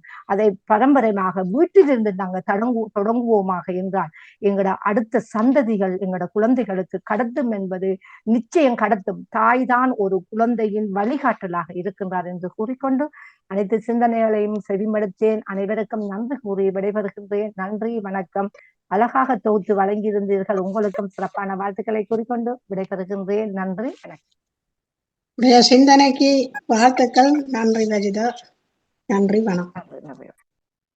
இன்று சிந்தனைகள் வந்த ஜெயா நடேசன் அவர்கள், டேவிட் அவர்கள், பாலன் வேலுப்பிள்ளை அவர்கள், நேவிஸ் பிலிப் அவர்கள், ராஜினி அல்போன்ஸ், ரஜிதா முகமது, அனைவருக்கும் நன்றியும் வாழ்த்துக்களும். அடுத்ததாக சுய சிந்தனை இருந்தால் யாரும் தாருங்கள். தர்ஜினி அவர்கள் நீங்கள் என்னை தொகுத்து வழங்குவீர்கள். என்ன ஆச்சு? 5 நிமிஷத்தால போகணும். அது தெரிஞ்சிருந்தும் சரியா நடக்கிறோம் இல்லையான்னு நீங்க சொன்னீங்க. ஆலயத்துக்கு போகணும். ஜெயானரசன் அவர்களும் போவதாக சொல்லியிருந்தார். எங்க ஜெயானரசன் சொல்ல போறார்? போயிட்டு 10 மணிக்கு அவருக்கும் கோயில் வழி புறப்பட்டுட்டாரா? ஆமா. சொல்லாம கொள்ளாம நானும் கொஞ்ச நேரத்தால இறங்கிடுவேன். சரி, அப்ப பெற்றோர் தெய்வம் அடுத்த வாரமா? அப்ப நல்லதானே, அப்படியும் செய்யலாம். சரி, சந்தோஷம். எல்லாரும் வணக்கம். இப்பவும் மாமியார் மருமகள் சண்டை இலங்கையிலும் இருக்கா? ஐயோ, அதே விளங்கல இருக்கா? நான்டா அறியே இல்ல. ஏன் இல்ல, மறைமுகமாக இப்ப வாட்ஸ்அப் மூலமாக சண்டை பிடிக்கிறாங்க. அது இந்திய தொலைக்காட்சியில நாடகம் பாக்குறாங்களுக்கு ஒருவேளை இருக்கலாம். எல்லோருக்கும் அது என்னன்னு சொல்லி சொன்னால், முந்தி கையாளி அடிச்சவர்கள் இப்ப காலாளி அடிச்சு போட்டு போறார்கள். இப்ப மறைமுகமாக போனா எப்படி அதை சண்டை பிடிப்பாங்கன்னு சொன்னா, உலகம் தலைகளை போய் நிக்குது. என்ன நடக்குது உலகத்துல? என்ன நடக்குது? ஒரு நாட்டுக்குள்ள இறமை, நாட்டுக்குடைய கலை கலாச்சாரம் இதெல்லாத்தையும் அழிக்க வேணும், அந்த நாட்டு பொருளாதாரத்தை சுரண்ட வேண்டும் என்று சொல்லி இன்றைய நாளிலே தொடங்கப்பட்டிருக்கிற இந்த யுத்தமானது, நாங்கள் ஒரு வழியிலே பயங்கரவாதிகள் அதுகள் இதுகள் என்று சொல்லி சொல்றோம். ஒரு நாட்டை சரியாக தன்னுடைய கலை கலாச்சாரத்திலே வளர்க்க வேண்டியது ஒரு சமய பெரியார், இல்லாட்டி அந்த சமயத்துக்குரியவர், அந்த நாட்டுக்குரியவர், ஒரு நாட்டின் தலைமகனுக்கு உள்ள கடமை. ஆகவே அவர் எடுத்து சொல்ல வேண்டியது இது. தன்னுடைய பொருளாதாரத்தை அடுத்தவன் சுரண்டி கொண்டு போக பார்த்து கொண்டிருக்கிறதுக்கும் அடுத்தவன் ஒன்றும் கீணையனும் அல்ல, கோழையும் அல்ல. ஆகவே உலக பொருளாதாரத்தை சுரன்றதை முதலாவது நிறுத்தி கொள்ள வேண்டும். உலக நாடுகளை சுரன்றதை நிறுத்தி கொள்ள வேண்டும். அதாவது சண்டித்தனமாக போய் ஒவ்வொரு நாட்டுக்களை புகுந்து சர்வாதிகாரமான முறையில அந்த நாட்டு தலைவர்களை பிடித்து கொன்று அந்த நாட்டு கலாச்சாரங்களை அழிச்சு அந்த நாட்டிலே உள்நாட்டு கலவரங்களை தூண்டி அதிலே குழப்பங்களை ஏற்படுத்தி குளிர்காய புறப்படுறது, அது ஒரு சரியான அக்கிரமமான இந்த உலகத்திலே கண்டிக்க வேண்டிய முக்கியமான விடயம். அதுதான் என்னுடைய பொது சிந்தனையாக இன்றைய நாளிலே கூறியிருக்கிறேன். ஆகவே ஈரானுக்காக நாங்கள் தொடர்ந்து ஜெபிப்போம். அந்த நாடு அல்லாஹு அக்பர் என்று சொல்லி கும்பிடக்கூடிய அந்த நாடு இன்றைக்கு எவ்வளவோ இன்றைக்கு உண்மையான கடவுளை கும்பிடக்கூடிய ஒரு நாட்டை வேதாகமத்தை கையில வச்சுக்கொண்டு செய்யக்கூடிய இந்த அக்கிரமங்கள், இந்த கொள்ளக்காரர்கள் அழிந்து போகணும் என்று நாங்கள் ஜெபிப்போம். உலகத்துல சமாதானம் நிலவணும், உண்மையான சமாதானம் நிலவணும். அதுதான் இன்றைய தவக்கால சிந்தனைகள் நமக்கு எடுத்துக்காட்டுது. ஒருதனை கொள்ளி அடிச்சு, ஒருதனை இதண்டு, ஒருதனை வஞ்சிச்சு, இல்லாட்டி அவனிடம் இருந்ததை பறிச்சு, இல்லாட்டி அந்த நாட்டில உள்நாட்டு குழப்பங்களை ஏற்படுத்தி அந்த நாட்டை சூறையாட சொல்லி எந்த சமயமும் சொல்ல இல்லை. ஆகவே வேதாகமத்தை கையில பிடிச்சு கொண்டிருக்கிற நீங்கள், அதாவது என்னன்னு சொல்லி we trust in God, American சொல்லக்கூடிய ஒரே ஒரு வார்த்தை we trust in God. எங்கேடா இருக்குது கூட we trust in God? நீங்கள் உண்மையிலேயே கடவுள்ல இருக்கிறீங்களா? நம்பிக்கை வச்சிருக்கிறீங்களா? நீங்கள் நம்பிக்கை வச்சிருந்தால் இந்த கடவுள் படைச்ச மனிதரையும் இந்த மண்ணையும் நீங்கள் துன்புறுத்த மாட்டீங்கள், கொள்ளை அடிக்க மாட்டீங்கள். கஷ்டப்பட்டு உழையுங்கோ, கச்சான வித்தாவதில் வாழ முயற்சி செய்யுங்கோ. அதுக்காண்டி அடுத்த நாட்டு பெட்ரோலை கொண்டு இதென்று நீங்கள் வியாபாரம் செய்து சம்பாதிச்சு கொண்டு போறதுக்கு நீங்கள் முயல்றதும் மிக மிக இந்த உலகத்திலே ஒரு பெரிய பெரிய சர்வாதிகாரத்தனமும் அடாவடித்தனமும் என்று கூறிக்கொண்டு அன்போடு விட வருகின்றேன். நன்றி, வணக்கம். தொடர்ந்து நாங்கள் ஈரானுக்காக நாங்கள் ஜெபிப்போம். அந்த மக்கள் காப்பாற்றப்பட வேண்டும். இதைத்தான் ரஜிதா சொன்னார். எனது பொது சிந்தனையும் இதாகத்தான் இருக்கிறது மோனண்ணா. உண்மையில 80 வயசுக்கு மேற்பட்ட ஒரு வயோதிபரை கொன்றுவிட்டு 2 நாடுகள், நல்ல பலமிக்க நாடுகள், அமெரிக்காவும் இஸ்ரேலும் சேர்ந்து கொண்டு விட்டு இன்றைக்கு நாங்க கொண்டு விட்டோம் என்று கூத்தாடுகின்றார்கள். ஒரு வயது போனவர், 80 வயதை தாண்டிய ஒரு முதியவரை அவர் அப்போ ஓய்வுல போய் சித்திரம் இருக்கலாம் நான். இல்ல கொண்டு இல்ல அவரு இல்ல 2 பக்கமும் பேச வேண்டும். இல்ல நான் அதை சொல்லவில்லை மோனன்னா. ஒரு அழகான ஒரு சமாதான இப்ப பின்லாந்த கேட்டுக்கொண்டிருக்கின்றார். அவர் வந்து சட்டங்களை வரித்தார், இந்த நாட்டுக்கு இந்த சட்டங்கள் என்று அவங்களோட நீதிமன்றமே அதுதான் அது ஒரு தரப்பு செய்தியாகத்தான் தெரிகிறது. அப்ப 13,000 பேர் பொதுமக்களை சுட்டார்கள் என்பது பொய்யா? அது இல்ல அதாவது அது நாட்டிலே அந்த அளவுக்கு சட்டத்திட்டத்துக்கு அமையாமல் அந்த நாட்டு கலாச்சாரத்தை குழப்புறதுக்கு இல்ல அது அந்நிய படையெடுப்பாளர்கள், அந்நிய தன்னை உளவாளிகளுக்கு எதிர்ப்பவன் உதவுறவனை சுட்டுச்சா கொள்ள வேணும். அதுவும் நாட்டை திருத்த வேணும் என்றால் அதுதான் வழி.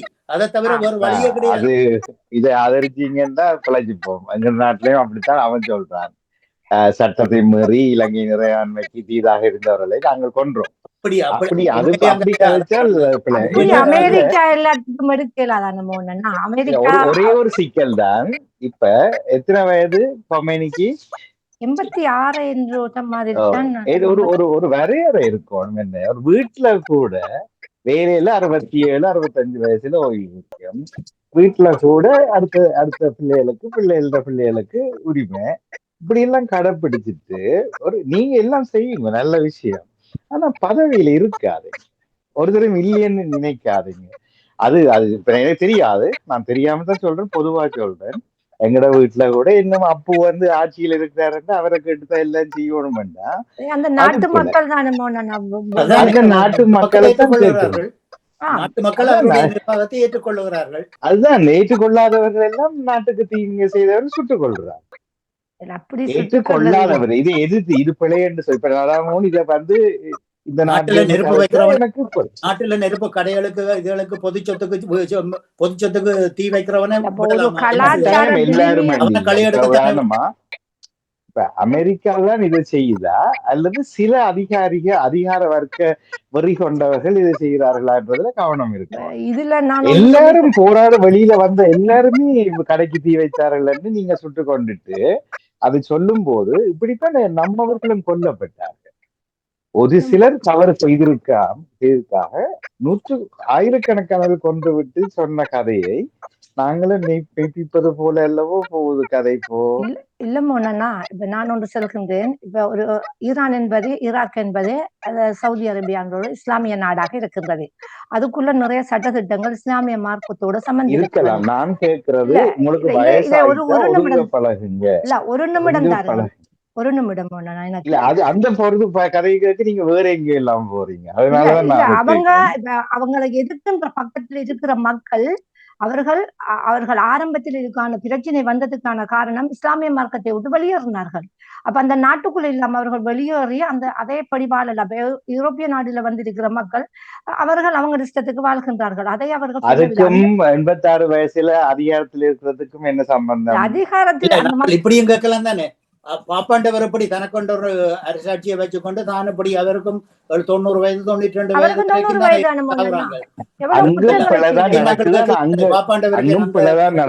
அந்த அரசாட்சி 126 கோடி மக்களை இன்றைக்கு பாப்பாண்டவர் வழி நடத்துறாரு. நீங்க சுயாதீனமா விட்டீங்க என்றால் எல்லாருமா சேர்ந்து கத்தோலிக்க மக்கள் எல்லாரும் சேர்ந்து தீர்மானிக்கலாம். இவ ஒரு தரம் பதவிக்கு வர முடியாது. ஆனா அதுக்குள்ள போகையில சொல்லிச்சுன்னா இன்றைக்கு அந்த மண்ணில நடக்கக்கூடியது என்ன? அதாவது பாம்பு ஏன் படையெடுக்குது, பாம்பு ஏன் படம் எடுக்கிறது வந்து தீண்டக்கூடாதுன்றதுக்காக.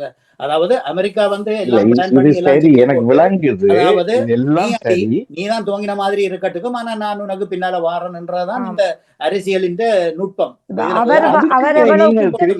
வேற எங்க போறீங்க? இல்ல ஒரு வயது வந்தால் இதுன்ற மூலப்பொருளே பேசிக்கே வந்து அதுதானே. அதாவது கொல்ல வேண்டும் ஆர்ப்பாட்டங்கள் செய்தவர் நானும் கேட்கிறேன். அமெரிக்கா நீங்களே கொல்றீங்க. அட்லாந்திக் கடலும் பசிபிக் கடலும் ஒரு நாளைக்கு அமெரிக்காவை மூழ்கடிக்கத்தான் போகுது. ஏனென்றால் அவங்க அந்த காலத்துல ரெட் இந்தியன் அந்த செவ்விந்தியத்தை அதுக்கும் 86 வயசுல அதிகாரத்தை அங்க கொண்டு போன பொம்பளைகளை, கருப்பு பொம்பளைகளை சித்திரவதைப்படுத்தி நிர்வாணமாக்கி அந்த கொடுமை வந்து இன்றைக்கும் அமெரிக்கா செய்து கொண்டுதான் இருக்குது.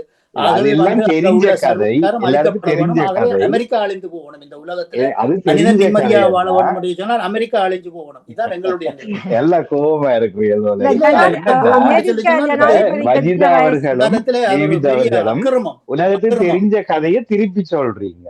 அமெரிக்கா அது விட்டு அளவுக்கு இப்ப நான் கேட்கறது ஒரு புதிய கேள்வி, புதிய சிந்தனைக்காக. அது உங்களோட வீட்டு நடந்தா என்ன, இந்த வீட்டு நடந்தா என்ன? நான் பொதுவா கேட்கும் போது நீங்க எல்லாருக்கும் தெரிஞ்ச கதையை சொல்றீங்க. வஜிதாவோ டேவிட் அவர்களோ தம்பி நானும் அப்படின்றதுல சரியான ஒரு உண்மையிலே ஒரு பெரிய மோசமான ஒரு செயல் அவர் செய்து இந்த கொண்டு மனுஷனை இருக்கலாம். இல்ல, நீங்க வெளிநாட்டு இருந்தா இந்த கதையை கேட்கறீங்க.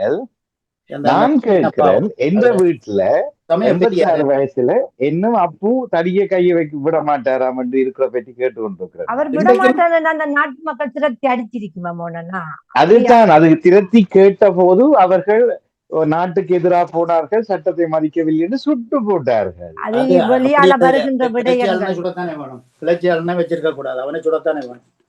உண்மைதான். இல்ல, முதல்ல நான் கேட்கிறேன் என்னன்னா, நீங்கள் ஒரு வயதுக்கு வந்ததுக்கு பிறகு அதிகாரங்களை மற்றவரிடம் ஒப்படைக்க முதல்ல பழகுங்க, பிறகு நாங்கள் இதை பற்றி கதைப்போம். அதாவது முதல்ல இல்ல அங்கேயே ஒரு இதுல இப்ப என்ன சொன்னா, இன்றைக்கும் இந்தியாவில பாருங்க, இன்றைக்கும் பூட்டனே போயிருவார். இன்றைக்கு கூட பிரான்சில ஒரு பெத் உண்டு.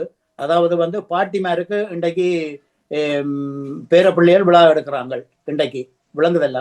ஆகவே வந்து இன்றைக்கும் அந்த அந்த வளமை, அந்த மதிப்பும் மரியாதையும் இன்றைக்கும் இருக்கத்தான் செய்யுது. ஆகவே வந்து வயது போன உடனே நாங்கள் தூக்கி எறிஞ்சு போட்டு நடக்கிறோம் என்று சொல்லி சொல்றது இந்தியாவில வந்து இன்றைக்கும் தமிழ்நாட்டுல இல்ல. ஓகே, சரி. அந்த கதையை நீங்கள் சம்பந்தர் போல ஆக்கள் 99 வயசு வரைக்கும் இருந்தது சரி என்றதை தான் இப்ப நியாயிக்கிறீங்க. அப்ப அப்படி முடிச்சிருவோமா இந்த கதையை? சரி என்று சொல்லவில்லை. முதல்ல எல்லா அநியாயங்களுக்கும் காரணம் ஓய்வு பெற்ற வயதுல நீங்கள் அதிகாரத்துக்கு வர துடிக்கிறோம். இது எல்லாம் நான் இப்ப ஒரு நாடு 2 நாடு இந்த வீடு உட்பட சொல்றேன். ஆனா நீங்க 2 பேரும் நாடு ஒன்று இருக்கபடியே நாம் விளக்க போறேன். என்ன பொறுத்த வரைக்கும் மிகப்பெரிய பிள்ளை. உலகத்துல உள்ள நடைமுறைய பேசுறோம். நடைமுறை சொல்லுங்களேன். சொல்லுங்க நானும் ராஜினி. ஆமாம், நான் என்ன கிடைச்ச மாமி போல யாருக்கும் கிடைச்சிருக்குமோ தெரியாது. நன்றி, வணக்கம். சிறப்பான வாழ்த்துக்கள். அதுதான் என்னுடைய தலைப்பும். ஆனா கதை மாறிட்டது, வேற எங்கேயோ போச்சு. பரவாயில்ல, அதையும் பேச. அமெரிக்க ஜனாதிபதி கட்சின வயசு மோனனா அவர் ஏற்கனவே போட்டியிடவே வந்திருக்க கூடாதுன்னு. அடுத்தது எவ்வளவு அந்த சிக்கல், குழந்தை பிள்ளைகளே பாலியல் நான் யாரையும் குறிப்பார்த்து சொல்லவில்லை. உலக பொது நீதியை அவர் நீதி கலைக்க வந்திருக்கிறார் என்று சொல்வது. அவர் நீங்க கேட்டவர்களுக்கு என்ன பதில் சரி? அவர் தேர்தலுக்கே வந்திருக்க கூடாது என்று முடிச்சுட்டு அந்த கதையை. ஆமா, பச்சை பிள்ளைகளை பாழாக்கி ஒரு மிருகம் அவர். இதை நாங்கள் எங்கள் அளவிலேயாவது உரமா குரல் கொடுக்கலாம். அவர் ஒரு நீதி கலைச்சி அவர் ஆயுதத்தை தூக்குறதுக்கு, என்ன தும்புகட்டு தூக்குறதுக்கே இல்லாத ஒரு மனுஷன். இந்த ஆயுதத்தை உனக்கு எதிராக திருப்ப வந்தார்களே. ஒரு 67 ஆக மெஞ்சினா 70க்கு அப்ப அது இவ்வளவு நேரம் விழுபட்டுட்டோமே அந்த கதை.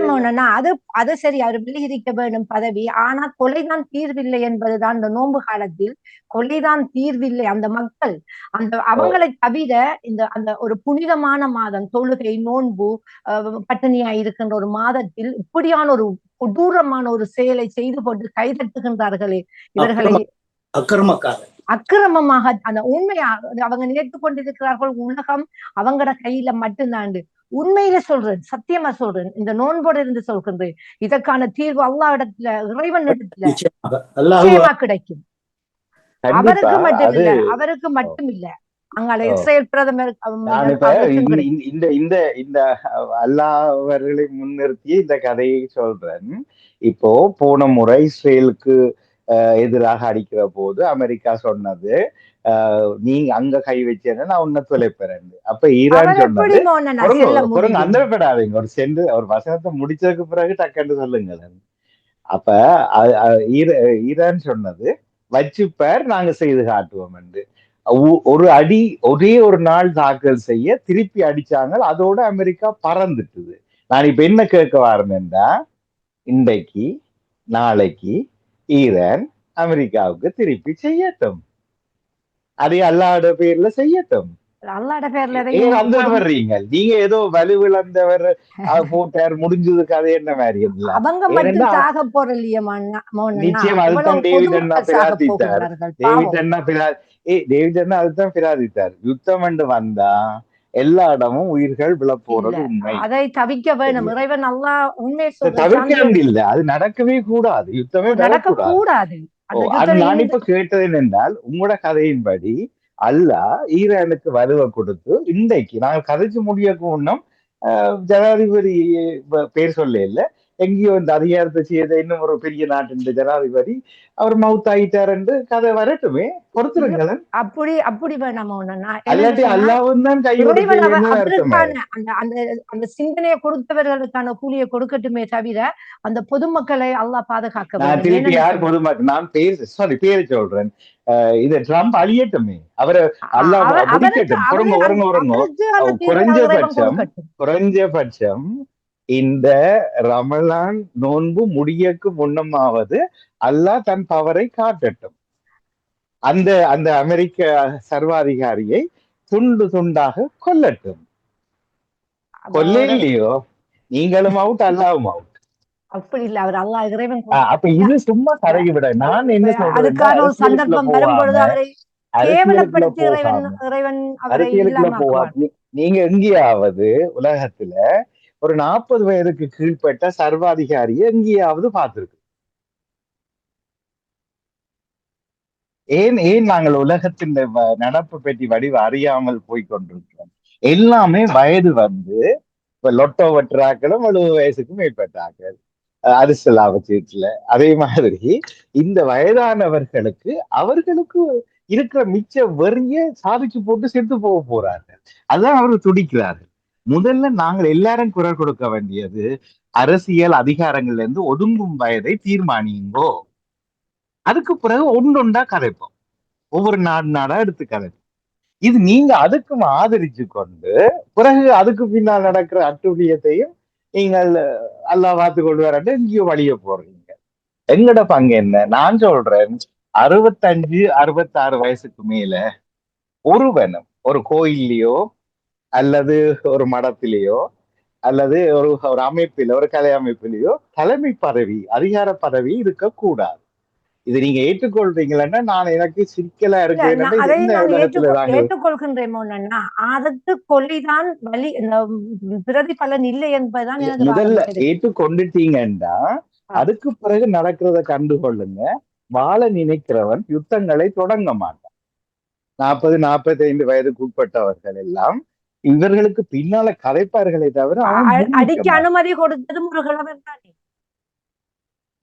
இல்ல, நீங்கள் உலகத்தில் நடப்ப பாருங்களேன். அதற்கு நடப்பைத்தானே சொல்கின்றேன். அவங்க தானே இப்ப அவர்களுக்கு எத்தனை வயசு, அவர் தான் அதை ஆக்கிரமிக்கின்றார் சொன்னால் இவர் அதை விட கொஞ்சம் கூட இருக்கிறார், அவ்வளவுதான். ரெண்டும் அதே கட்டக்கரைக்கும் தான் 2 பேரும் இருக்கிறார்கள். அப்ப சரியா விளங்கி இல்ல, எனக்கு சரியா விளங்கி. அவரும் அதே வயதுக்குள்ளதானே தானே இருக்கிறார். அமெரிக்க ஜனாதிபதியும் அதே வயது கிட்டத்தட்ட வந்து. நீங்க எனக்கு அமெரிக்க ஜனாதிபதி உங்களுக்கு என்ன இவ்வளவு காதல் என்று எனக்கு சரியா புரியல. என்ன காதல் என்றால் பொறுங்க, இப்ப பாருங்க, ஒரு 5-10 வருஷத்துக்கு முதல்ல இந்த பேரையே பஜிதாக்கு தெரியாது, நடாமோனுக்கு தெரியாது. இன்றைக்கு இருக்கிறவர் நாளைக்கு போயிடுவார். நான் கேட்கறது இருந்தால் அடுத்து வரப்போறவர்களுக்கு நீங்க சந்தர்ப்பத்தை கொடுக்க கூடாது. இப்படி நீ ஒதுங்கிடணும். உங்க ஆசையெல்லாம் வீட்டை வச்சுது. நீ மற்ற மக்கள்கிட்ட மத்தியில கொண்டு வரக்கூடாது என்றத நீங்க வலியுறுத்த தொடங்கினா அல்லாஹ் செய்யறாரோ இல்லையோ, இனிமேலாவது நாங்கள் குரல் கொடுக்கலாம், எதிர்த்து குரல் கொடுத்து சாதிக்கலாம் என்று சொல்ல வாரு. நீங்க தனிப்பட்ட முறையில போறீங்க ஒவ்வொருத்தரையும். பொதுவா கொடுத்து சாதிங்கள் தான் சொல்கின்றோம். குரல் கொடுத்து சாதிங்கள். அதுக்காக வாழை தூக்கி கொண்டு புண்டு போட்டு கொண்டு ஒரு உயிரை மட்டும் இல்ல, அது பக்கத்துல இல்ல இன்னொரு திருப்பியும் சொல்றேனே, 70 வயசுக்கு மேற்பட்டவனுக்கு எல்லாம் இந்த மாதிரியான விபரீதமான 18 வயது பிள்ளைகளை கட்டி அணைக்கணும், குண்டு போட்டு மற்றவர் சாகிறத ரசிக்கணும். இந்த ஆசைதான் எல்லா உலகம் முழுக்க இருக்குது, எங்கட நாடு உட்பட. எங்கட நாட்டுல ஒரு அதிபரை திரட்டவில்லையா? எப்படி மக்கள் ஒன்று கூடி திரட்டினார்? எங்க திரட்டினீங்க? அவன் தான் ஆட்சியிலேயே இருக்கிறான். இது நீங்க சரி, அது இதுல கதைச்சா சிக்கல் வரும். நான் இதுல கதைக்க நன்றி விரும்புறேன். நன்றி சார். ஏனென்றா நாங்க நுனிப்புள் மேய்பவர்களாக இருக்கக்கூடாது. எங்க கலைச்சீங்க? எங்க உண்மையிலே இப்படி இந்த சுதந்திரமா இருக்கிறாங்க. சரி, முதல்ல ஒரு ஜேஆர் ஜெயவர்தனான்ற ஒரு அரக்கன், சரியா, அவன் கூட பீஸ்ஃபுல்லா அமைதியா தான் இறந்து, சவ அடக்கம் கூட மிக அமைதியாகவே நடைபெற்றது. என்னத்தை கிழிச்சோம்? இந்த வரைக்கும் ஒன்றுமே செய்யல. ஆகவே ரணசிங்கி என்ற ஒருவரை மட்டும்தான் ரோட்ல கொண்டு போட்டு சேர்ந்திருந்து போட்டு பயிற்சி பெற்று இல்ல, அதுக்குள்ள போகாதீங்க. ஏன்னா இவங்க மாற இல்லை. அதிகார வர்க்கம் ஒன்று எப்பவுமே தன்னை பாதுகாத்து கொண்டுதான் இருக்கு. இன்ற வரைக்கும் ஒரு அதிகாரத்தில் உள்ள மகாநாயக்கருடைய தலைமையை யாருமே, விடுதலை புலிகள் உட்பட யாருமே கைவிட்டு இந்த 5 வருஷம் வாக்கு போட்டு வர அரசியல்வாதிய பேர்களை சொல்லி கொண்டிருக்கிறீங்க. இவங்க போயிடுவாங்க, நாளைக்கு ஒன்று செத்து போயிடுவாங்க, அடுத்தது ஆட்சி கவுண்டு போயிடும். ஆனா அதிகாரம் இப்ப அமெரிக்காவோட அதிகாரம் இந்த தலைவர்ல இல்ல. அது வந்து அங்கே ஒரு ஹார்ட்கோர் இருக்கு, அங்கே ஒரு அடிப்படை இருக்குது. அவனுக்கு அவனே முடிச்சிருவான். இவரை அவனுக்கு எதிராக குரல் கொடுப்பான். எனக்கும் உங்களுக்கும் தெரியாது, கடவுளுக்கு தெரியாதா? ஏன் அனுபவிச்சிருக்காரு கடவுள். இதை வடிவா யோசிச்சீங்கன்னா அந்த பாயிண்ட் உங்களுக்கு விளங்கும். நாங்க செய்ய வேண்டிய கடமை வந்து இல்ல, அதிகாரங்கள் நாம் ஆளப்படக்கூடாது.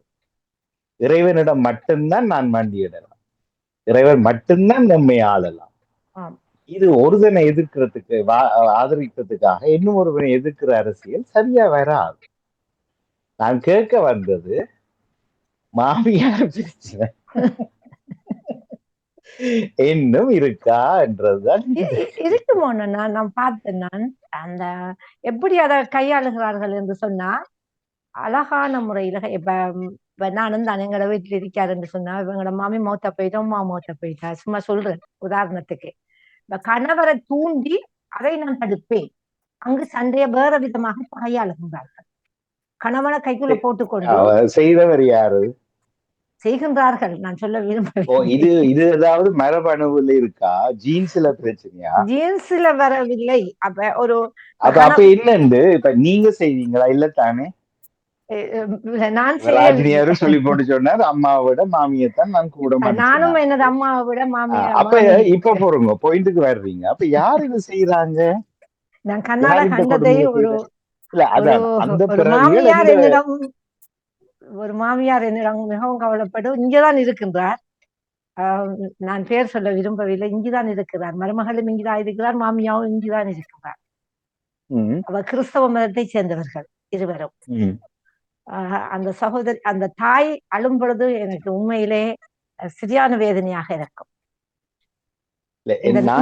இந்த அடிப்படையை தொட நினைக்கிறேன். நீங்கள் சில சம்பவங்களை மட்டும் சர்ச்சால் இது வீட்டுக்கு வீடு மாமியார் பிரச்சனை என்றா இது மரபணு பிரச்சனையான்னு கேட்கிறேன்.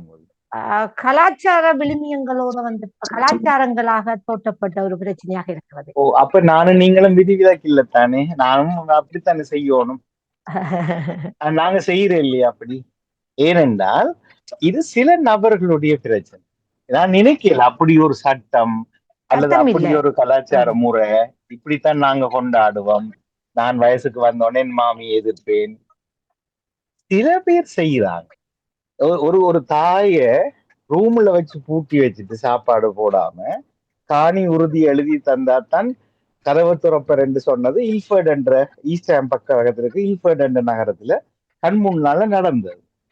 என்னுடைய நண்பர் பிளம்பர், இது என்ன டொய்லெட் திருத்துறதுக்காக கூப்பிட்டு இருக்கிறாங்க. அவர் போக முனக சத்தம் கேட்டு வீட்டுக்காரங்க எங்கேயும் வெளியில போயிட்டாங்க போல இருக்கு. இவர் தட்டி பார்த்தா அழுது குளறு சத்தம் போக கதவை உடைச்சிருக்கிறார். யாரும் ஆப்பிட்டாங்க போல இருக்குன்னு பார்த்தா ஒரு வயதான தாய். இது இல்ஃபர்ட் என்ற இடத்துல, உங்களுக்கு எல்லாருக்கும் தெரியும். அவர் நண்பரும் என்னுடைய அண்ணாவுடைய நண்பர், 6 வயது கூட இப்பவும் இருக்கிறார். அவரும் இல்ஃபர்ட்லாம் இருக்கிறார். அவர் துறந்து பேய்ந்து நடந்த கதை அவர் கொண்டு கவுன்சில்ல ஒப்படைச்சிட்டார். என்ன நடந்ததுன்னா, தன்னுடைய காணி டூரிஸ்ட் விசால கூப்பிடுற மாதிரி கூப்பிட்டுட்டு இங்க வச்சுட்டு காணி எழுதி தந்தால் உயிரோட விடுவேன். இது மகன், சொந்த மகன், மருமகள் எல்லாரும் சேர்ந்து செய்த விளையாடு. மருமகளை விடுவோம், மகன் தானா.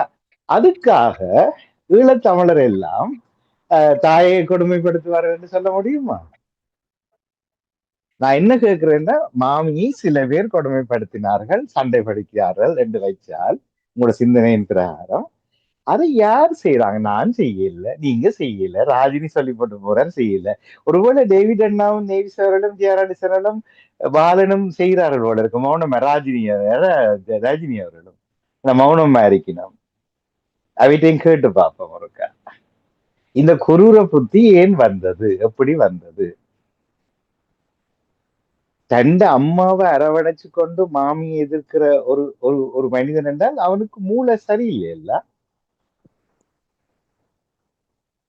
மன்னிப்போட அதிபர், நான் இந்த மாய் வந்து தெய்வம் மாதிரி நான் பாத்தீங்களா, அடுத்தார் வந்துட்டார். இப்ப பாருங்க, நன்றி கேட்டிருந்தது. அப்ப வஜிதா அவர்கள் இப்ப ஆப்பிட்டு போனார். யார்கிட்ட கதையை கொண்டு வந்து சொல்றாரு, மாமி யாரு கொடுமைப்படுத்து. நீங்க ஒரு தடவை சொல்லிட்டீங்க, ஒரு கிறிஸ்டியன் ஃபேமிலியே சொல்லிட்டீங்க. அது வஜிதா அவர்களே, என்ன எத்தனை பேர் இருக்கிறாங்க? இந்த மாவி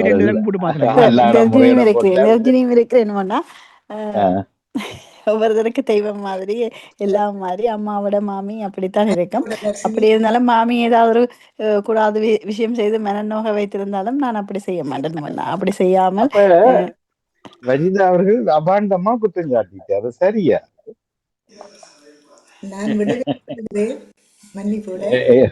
இப்ப நேவிஸ் அவர்கள் ஒத்துக்கொண்டு போயிட்டார், தான் மாமியை கொடுமை செய்தேன். அதான் நன்றி, உள்ளதை ஒத்துக்கொண்டு விடை வருவதற்கு. சூப்பர் மாமி, சூப்பர் மாமி இல்ல. இப்ப இருக்கிற ஆக்களுக்குள்ள 2 பேர் தான், டேவிட் அண்ணா நேவிஸ் அவர்கள் தான் மௌனம் ஆயுதம். அவர் 2 பேர்லயும் ஏதோ இருக்குதுன்னு நினைக்கிறது. அவர்கள் இருவரும் விடை பெற்று விட்டார்கள். மொபைல் உண்மையாக பாத்தீங்களா, கண்டுபிடிச்சிட்டோம். வஜிதா சொன்னது உண்மையாக இருந்தால் நீங்க சொல்லணும் யார் யார் இருக்கா. எங்களுக்கு நான் இல்ல, நீங்கள் இல்ல, அவர் இல்ல, பெண் என்ன இது நடக்கும். சில பேர் செய்யறத தூக்கி பிடிக்கும். எல்லா இடமும் தப்பு தண்டா இருக்கத்தானே செய்யும். நிச்சயமா.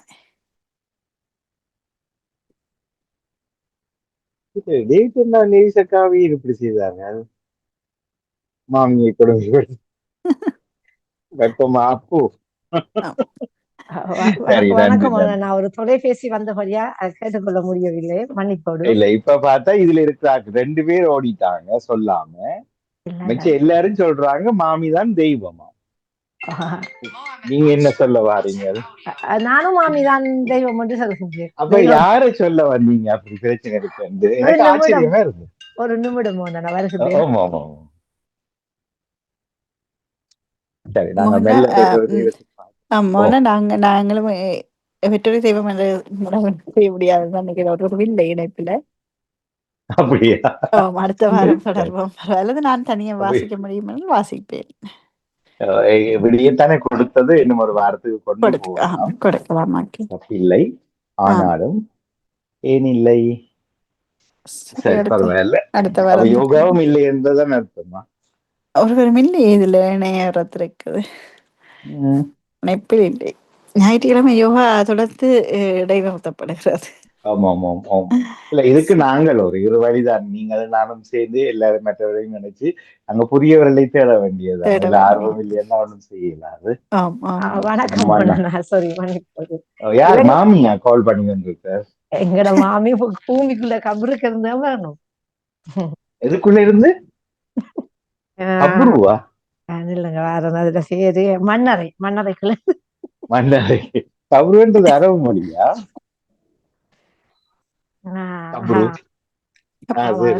ஹபூர் என்று சொல்றது மரபு மொழிதான், மண்ணறை. என்னுடைய வாதம் என்னன்னா, ஒரு சில இடங்களில் நடந்ததை நாங்கள் ஊதாகரப்படுத்தி ஒரு லாபமும் சம்பாதிக்க மாட்டோம். இத நடக்கின்றது இப்ப சொல்கின்றோம், ஆனா தாயகத்தில் நிறைய இங்கும் நடக்கின்றது, இல்லை என்றில்லை. எனக்கும் ஆரம்பத்துல சில நேரங்களும் கொஞ்சம் முரண்பாடுகள் வந்திருக்கின்றது தாயோடு, இல்லைன்னு இல்ல. நான் கோவிச்சிட்டே வந்தேன், நான் ஓப்பனாவே சொல்கிறேன். நான் மாமிட்டம் போய் இருந்தேன் நான் கொஞ்சம் எல்லாத்துக்கும் கொஞ்சம் மூக்கு நுழைப்பா மாமி. அப்ப எனக்கு கொஞ்சம் டக்குண்டு கோவம் வந்துடும். நான் சின்ன குழந்தை பிள்ளை தான் தூக்கிட்டு ஓடி வந்துட்டேன் வீட்டை. நான் மாமிட்டு தான் போய் இருந்தேன். நான் என் டிரைவர் கூட்டிட்டு போய் இந்த விரும்பினபடியா அவர்கிட்ட விட்டு தான் நான் இருந்தேன். நான் திருமணம் செய்து அப்ப அங்க போயிருந்தோன்னே எல்லாத்துக்கும் கொஞ்சம் கொஞ்சம் சொல்லிக்கொண்டே இருப்பேன். எனக்கு அது கொஞ்சம் பிடிக்கல. நான் பிள்ளைய தூக்கிட்டு அப்படியே வாழைச்சேனையில இருந்து எங்களோட ஊர்ல நடந்தே வந்துட்டேன். எங்களோட வாப்பா என்ன செஞ்சாரு, என்ன வீட்டுக்குள்ளேயே எடுக்கல, பிள்ளைய தூக்கு திருப்பி போ வந்து மோட்டர் பைக்ல ஏத்தி கொண்டு நானா பிடிச்சி மோட்டர் பைக்ல ஏற்றி கொண்டு விட்டுட்டாரு. திருப்பி நீங்க தேடின வாழ்க்கை நீ வாழத்தான் வேணும். உம்மா சொன்னா ஏத்துக்கொள்றேன் தானே, உமா விட்டு விட்டு ஓடுவீங்களா, இங்க இருக்கத்தான் வேணும் மீண்டு. அதுக்கு பிறகு நான் பார்த்தேன் என்ன சேர்க்கறதுக்கு ஒத்தரும் இல்லை. ஓடி வந்தாலும் என்ன சேர்த்து கொண்டு கை கொடுத்துட்டு போறதுக்கு ஒத்தரும் இல்லை. அவையோட சேர்ந்து வாழணும். அப்படி சிலதுகளை நானும் பக்குவப்படுத்தி கொண்டேன். இல்லாம இல்ல பிரச்சனைகள் யாரும் சொல்லல, கொஞ்சமும் சண்டை வரலன்னு சொல்லல. நான் ஓப்பனாவே சொல்றேன். யாரோடையன்னு சொல்றீங்க? அம்மாவோடையா? இல்ல மாமி. மாமியோட. ஓகே. மாமி அங்க மாமியோட கூடுதலா விட மதினிமாரெல்லாம் இருந்ததானே, அந்த என்னன்னு சொல்றது, அவர் தங்கச்சி மாரு அப்படி அவங்கெல்லாம் இருக்கிற டைம்ல அந்த கொஞ்சம் கொஞ்சமா அந்த பிரச்சனை வரக்குள்ள அவங்களோடதான் மாமி கொஞ்சம் சார்ந்து போவா பிள்ளைகளோட. அப்படியெல்லாம் இருக்கிற டைம்ல எனக்கு கொஞ்சம் சரியான கஷ்டமா இருந்தது. ஒன்றுமே செய்யல. என்ன வீட்டுல திருப்பி சேர்க்கல. என்ன அந்த சேர்க்கண்டா அவரோட என்னோட நல்ல சந்தோஷமா இருந்தாதான் சேர்த்துக்கொள்வார்கள். தனி அப்படி சண்டை பிடிச்சிட்டு எல்லாம் வந்தா இங்க வேற ஒண்ணு சொல்லிட்டாங்க. அப்ப அப்படியான நிலைமையில நான் அவங்களோட சேர்ந்து வாழ வேண்டிய நிலைமை இருந்துச்சு. அத நானே என்ன பக்குவப்படுத்தி கொண்டேன். சில இப்ப எல்லாரும் சொல்லுவாங்க மாமியோட சண்டையும் வரலன்னு சொல்றது அது ஏற்றுக்கொள்ள முடியாத கதை. அது உண்மையை சொல், அதெல்லாம் பொய். அது சும்மா நாங்க ரேடியோக்கு வந்து பொய்ய சொல்லலாம். இப்படி வந்து எத்தனை ஜதார்த்தத்தை பேசணும் உண்மையாத்தான். இப்ப சில நேரங்கள்ல இன்னும் நான் முதல் ஆசிரியர் தொழிலுக்காக இவர் சிங்கப்பூர்ல இருந்தார். ஆசிரியர் தொழிலுக்கு என்னை அழைத்திருந்தார்கள். அழைத்த உடனே இவர்கிட்ட நான் அனுமதி கேட்டிருந்தேன். அனுமதி கேட்ட உடனே இவர் போக சொன்னார். வீட்டுல சும்மா தானே இருக்கிறீங்க, எனக்கு கஷ்டமா இருக்குன்னு சொன்னேன். தனியா குந்தி கொண்டிருக்கிறதுக்கு கஷ்டமா இருக்கு. அப்போ ஸ்ரீன் மட்டும்தான் எனக்கு குழந்தையாக இருந்தார். அப்ப இவர் சொன்னார், போங்க பரவாயில்ல, நான் உங்களை விடிஞ்சால வந்து நான் உங்களை எடுத்துருவேன், அதுங்க நீங்க போய் வாருங்கள் என்று சொல்லி கொண்டிருந்தார். சொல்லி கொண்டிருக்க எங்களோட மாமி மூக்கு நுழைச்சு அதுக்குள்ள வந்து, நீ உழைச்சி வாழ வேண்டிய அவசியம் இல்லை. ரஞ்சித்தன் என்று சொல்ற பாடசாலை தான் எனக்கு முதலாக ஆசிரியர் வேலை கிடைத்தது. அப்ப எங்கள இருந்து வாகரைக்கு அங்கால போக வேணும். அதுல எங்களோட மச்சான் பிரின்சிபலாக இருந்தார். அப்ப நான் அவர் இந்த கார் வைத்திருந்தார். அவரோட போகக்கூடிய அவர் சொன்னாரு, சும்மா நீங்க பஸ்ல வந்து போக தேவையில்லை, ஒருத்தரும் இல்ல, கார்லயே வாங்கன்னு சொல்ல நான் கார்ல போனேன். நான் அவரோட சேர்ந்து. அப்ப அதையே மச்சானோட போறான்னு சொல்லி அந்த கதையும் அப்படியே சுத்தி வர தொடங்கிச்சு. அப்படியே அப்ப இவரு சொன்னாரு, இவருக்கு கடிதத்தை போட்டுட்டாங்க அங்கிருந்து ஊருக்கு. இவருக்கு போட்டோட மாமியோட வீட்டு பக்கம் இருந்து இவருக்கு கடிதம் வந்துட்டு. கடிதம் வந்தவன பேர் சொன்னாரு, அதுக்கு நீங்க பள்ளிக்கூடத்துக்கு போவேன்னா வேற எங்கேயாவது நீங்க மாறி எடுக்கிறங்க அடுத்து வேலை செய்யுங்க, இல்லாட்டி நீங்க வீட்டுல இருங்க. அதுக்கு பிறகு நான் ஓடி கொஞ்சம் பேரை கதைச்சு இந்த மீராவோட அல்கிதயா மகா வித்தியாலயத்துக்கு அந்த எனது வேலையை நான் மாற்றம் எடுத்துக்கொண்டேன் அங்க. அப்ப அதுல இருந்து கொஞ்சம் தூரம். அப்ப என்ன யாராவது கூப்பிட்டு எங்களோட சொந்தக்காராக்கள் உண்டை விட்ட நானா மாதிரி வாங்க மொட்டை பேசிக்கு ஏற்றி கொண்டு போறோம்னு சொன்னாலும் எனக்கு பயம். ஏண்டா மாமியிட பக்கத்துல இருந்து ஏதாவது கதை வந்துடும், நடந்து போவேன் பாடசாலைக்கு, அங்க பஸ்ஸும் இல்லை. அப்படியே அந்த சில பிரச்சனைகளை நான் கை கொடுத்திருக்கின்றேன். ஆனாலும் நிறைய எங்களோட மாமி தங்கமான பொம்புல, உண்மையில அவ என்ன பார்த்ததுல எந்த குறையுமே இல்ல. டக்குன்னு சீன் மாறுது, வடிநிலையில கொண்டு வாங்க. இப்ப அவ அரக்கியாக இருந்தார், ஒரு அரக்கியாக இருந்தவர் எப்படி அரக்கி கொண்டார்? அரக்கியாக இருக்கணும்னா அந்த சில நீங்க சொன்னது ஒரு யாரோட போனாலும் தப்பாக பேச ஆரம்பிச்சார். சும்மா சொல்லுவோமே, என்ன பேர் வச்சு அரக்கி நல்லவர்கள் தானே. இல்ல அரக்கி நல்லவர்கள் தான். நல்லவர்கள் எல்லா அரக்கியலும் கூடாதாக இல்லை. நான் என்ன கேட்கிறேன்னா, அப்படிப்பட்ட கொடுமைகளை அவர் செய்தார். உங்களுக்கு அவரை பிடிக்கல, தொழிலையே மாற்ற வேண்டிய தேவை வந்தது உங்களுக்கு. நான் அதுல பார்த்தேன், கொடுமை என்று இல்ல, ஊர் மனுஷன் கதைக்கிறதுக்குள்ள இருந்து என்ன காப்பாத்தினவோ இன்னும் தெரியும். அது வேற கதை. அவட வீட்டுல நான் இருந்த போதெல்லாம் என்ன ஒரு அவட பிள்ளைய பாக்குற மாதிரி என்ன பராமரித்ததை நான் உணர்ந்தேன். அதை என்ன பார்த்தா நல்லா அழகா பார்த்தா. இவர் இல்லாத டைம்ல நான் தனியா அவட வீட்டுல 3 வருஷம் கூடி வாழ்ந்திருக்கின்றேன். அந்த மாதிரி இப்ப நான் படுத்தா கூட சேத்தனையா ஊத்தி கொண்டு வச்சுட்டு ஒழும்பி சாப்பிடுமான்னு சொல்லி போட்டு போவா. அப்படி என்ன நல்லா பார்த்தா. ஆனா அந்த சில விடயங்கள்ல அவ கட்டன் பிரைட்டா இருந்தா அது எனக்கு பிடிக்கல. ஆனா நான் பிறகு நான் அம்மா சில விடயங்கள்ல கட்டன் ரைட்டா இருக்கவே இல்லையா இருந்தா அப்ப நான் அதுதான் சொன்னேனே. இப்ப ஒருதன் செய்த ஒரு செயலுக்காக, சரியா, அமெரிக்கா அதிபர் செய்த செயலுக்காக அமெரிக்காவை இப்படி என்று கதைச்சதுதான் முதல்ல பிழை. அப்ப ஒரு மாமி இப்ப அம்மாவிடம் அம்மா பிள்ளையா சொன்னாலும், அம்மா இப்படி இந்த மச்சானோட போனதை கூட அம்மா சொன்னாலும் இந்த மனசு அம்மா தானே. ஆனா ஒரு மாற்றான் தாய் மனப்பான்மை எங்களுக்கு எல்லாம். அதைத்தான் தந்தையார் எனக்கு அதை கற்பித்து தந்தார். அதை ஏன்னு சொன்னா, இப்ப உமா சொன்னா நீங்க கேட்பீங்க தானே, அதை போல மாமி சொன்னாலும் பிள்ளைய சுட்டிக்காட்டினா ஏற்றுக்கொள்ளுங்க.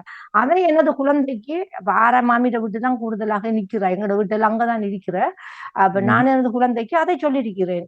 மாமியனையும் சத்தம் போட்டு என்ன பேசினா கூட நீங்க சமாளிச்சு வாழணும். ஏன்னா நான் சொன்னா கேட்கறீங்க தானே. எனது பெற்றோர்கள் சொன்னதை நான் எனது குழந்தைக்கு கடத்தி இருக்கிறேன். இப்ப நான் விழுந்த டைம்ல எல்லாம் அவ கல்யாணம் முடிச்சே கூட்டிட்டு போயிட்டாங்க. அவங்களோட வீட்டு தான் இந்த 2 குழந்தையாகியும் மாமியோட வீட்டுல தான் அவ வாழ்ந்து கொண்டிருக்கிறார். இப்பொழுதுதான் ஒரு 8 மாதமாக ஸ்பெயின்ல போய் குடியேறி இருக்கிறார்கள். குழந்தை பிறந்த உடனே கூட ஒரு தாயாக இருந்து அவங்கதான் கவனித்துக் கொண்டார்கள் 2 குழந்தைகளையும். அதுல நான் உண்மையில சில நேரங்கள்ல மனக்கசப்புகள் வந்தா கூட நீங்க சமாளிச்சு போக வேணும் என்று சொல்லி நான் அவைக்கு ஆலோசனை சொல்லி இருக்கின்றேன். இல்ல அது இதுதான் உண்மை. இப்ப ஒரு பேச்சு திருமணத்தில் ஒரு ஆணும் பெண்ணையும் சேர்த்து விடுகிறாங்க, சரியா?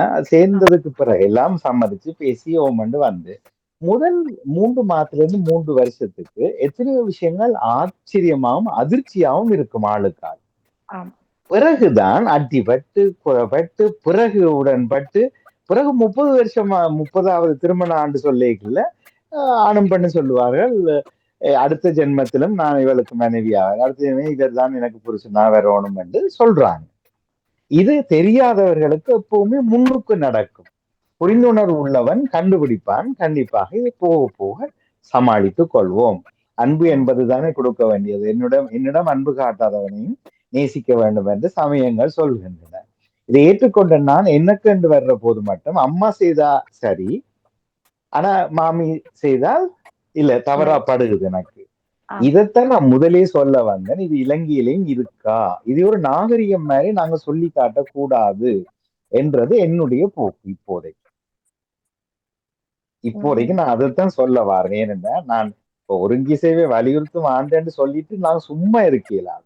சில விஷயங்களை நாங்க சாதிக்கணும். நான் தவறுகளை சொல்வதை, குறைகளை சுட்டி காட்டுவதை நான் தவிர்க்க நினைக்கிறேன். நான் நான் என்றது நாமத்தான் வரணும். நான் என்னுடைய முனைப்பு சொல்றேன். நாம் செய்ய வேண்டியது எல்லாமே சிறு சிறு காரியங்களை தூக்கி பிடிக்காமல் அதை பெருங்காரியங்களை சாதிப்பதற்காக நாங்க சிலவற்றை ஒத்துக்கொண்டு செல்ல வேண்டிய தேவை இருக்கிறது எங்களுக்கு. இது 7 மண்டா ஏற்றுக்கொள்வோம், இல்லைன்னா அடிபட்டு சாவும். நல்லதை யார் சொன்னாலும் ஏற்றுக்கொள்ள வேண்டிய கடமை. இல்ல இப்ப நல்லதுன்றது நான் ஏற்றுக்கொண்டால்தான் நல்லதா இருக்கு. பொதுவா சொல்றேன். இப்ப வஜிதா 100% தூய்மையானவர் என்று நினைச்சால் எனக்கு அறிவில்லைன்னு அர்த்தம். அராமோகன் 100% நல்லவர் நினைச்சா நினைக்கிறவனுக்கு மண்டைக்குள்ள சுகம் இல்லையென்று அர்த்தம். நாங்கள் எல்லோருமே தவறையும் சரியையும் சேர்த்து செய்கிற ஒரு ஆக்களாத்தான் இருக்கிற உலகத்துல. அப்ப நல்ல புத்தி ஒரு சமூகம், ஒரு குடும்பம் உருவாக வேணும் என்றால், சமூகத்தை விடுவோம், குடும்பம் உருவாக வேணும் என்றால் எனக்கு பிடிக்காதவைகளை 2வது நிலைக்கும் பிடித்தவற்றை 1வது நிலைக்கும் நாங்கள் மாற்றி வாழ பழக வேண்டும்.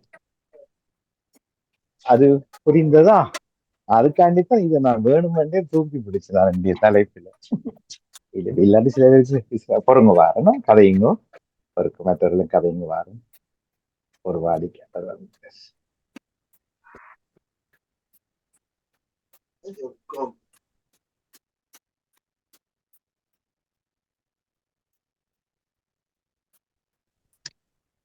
இனி உற்சாக காலை வணக்கம்.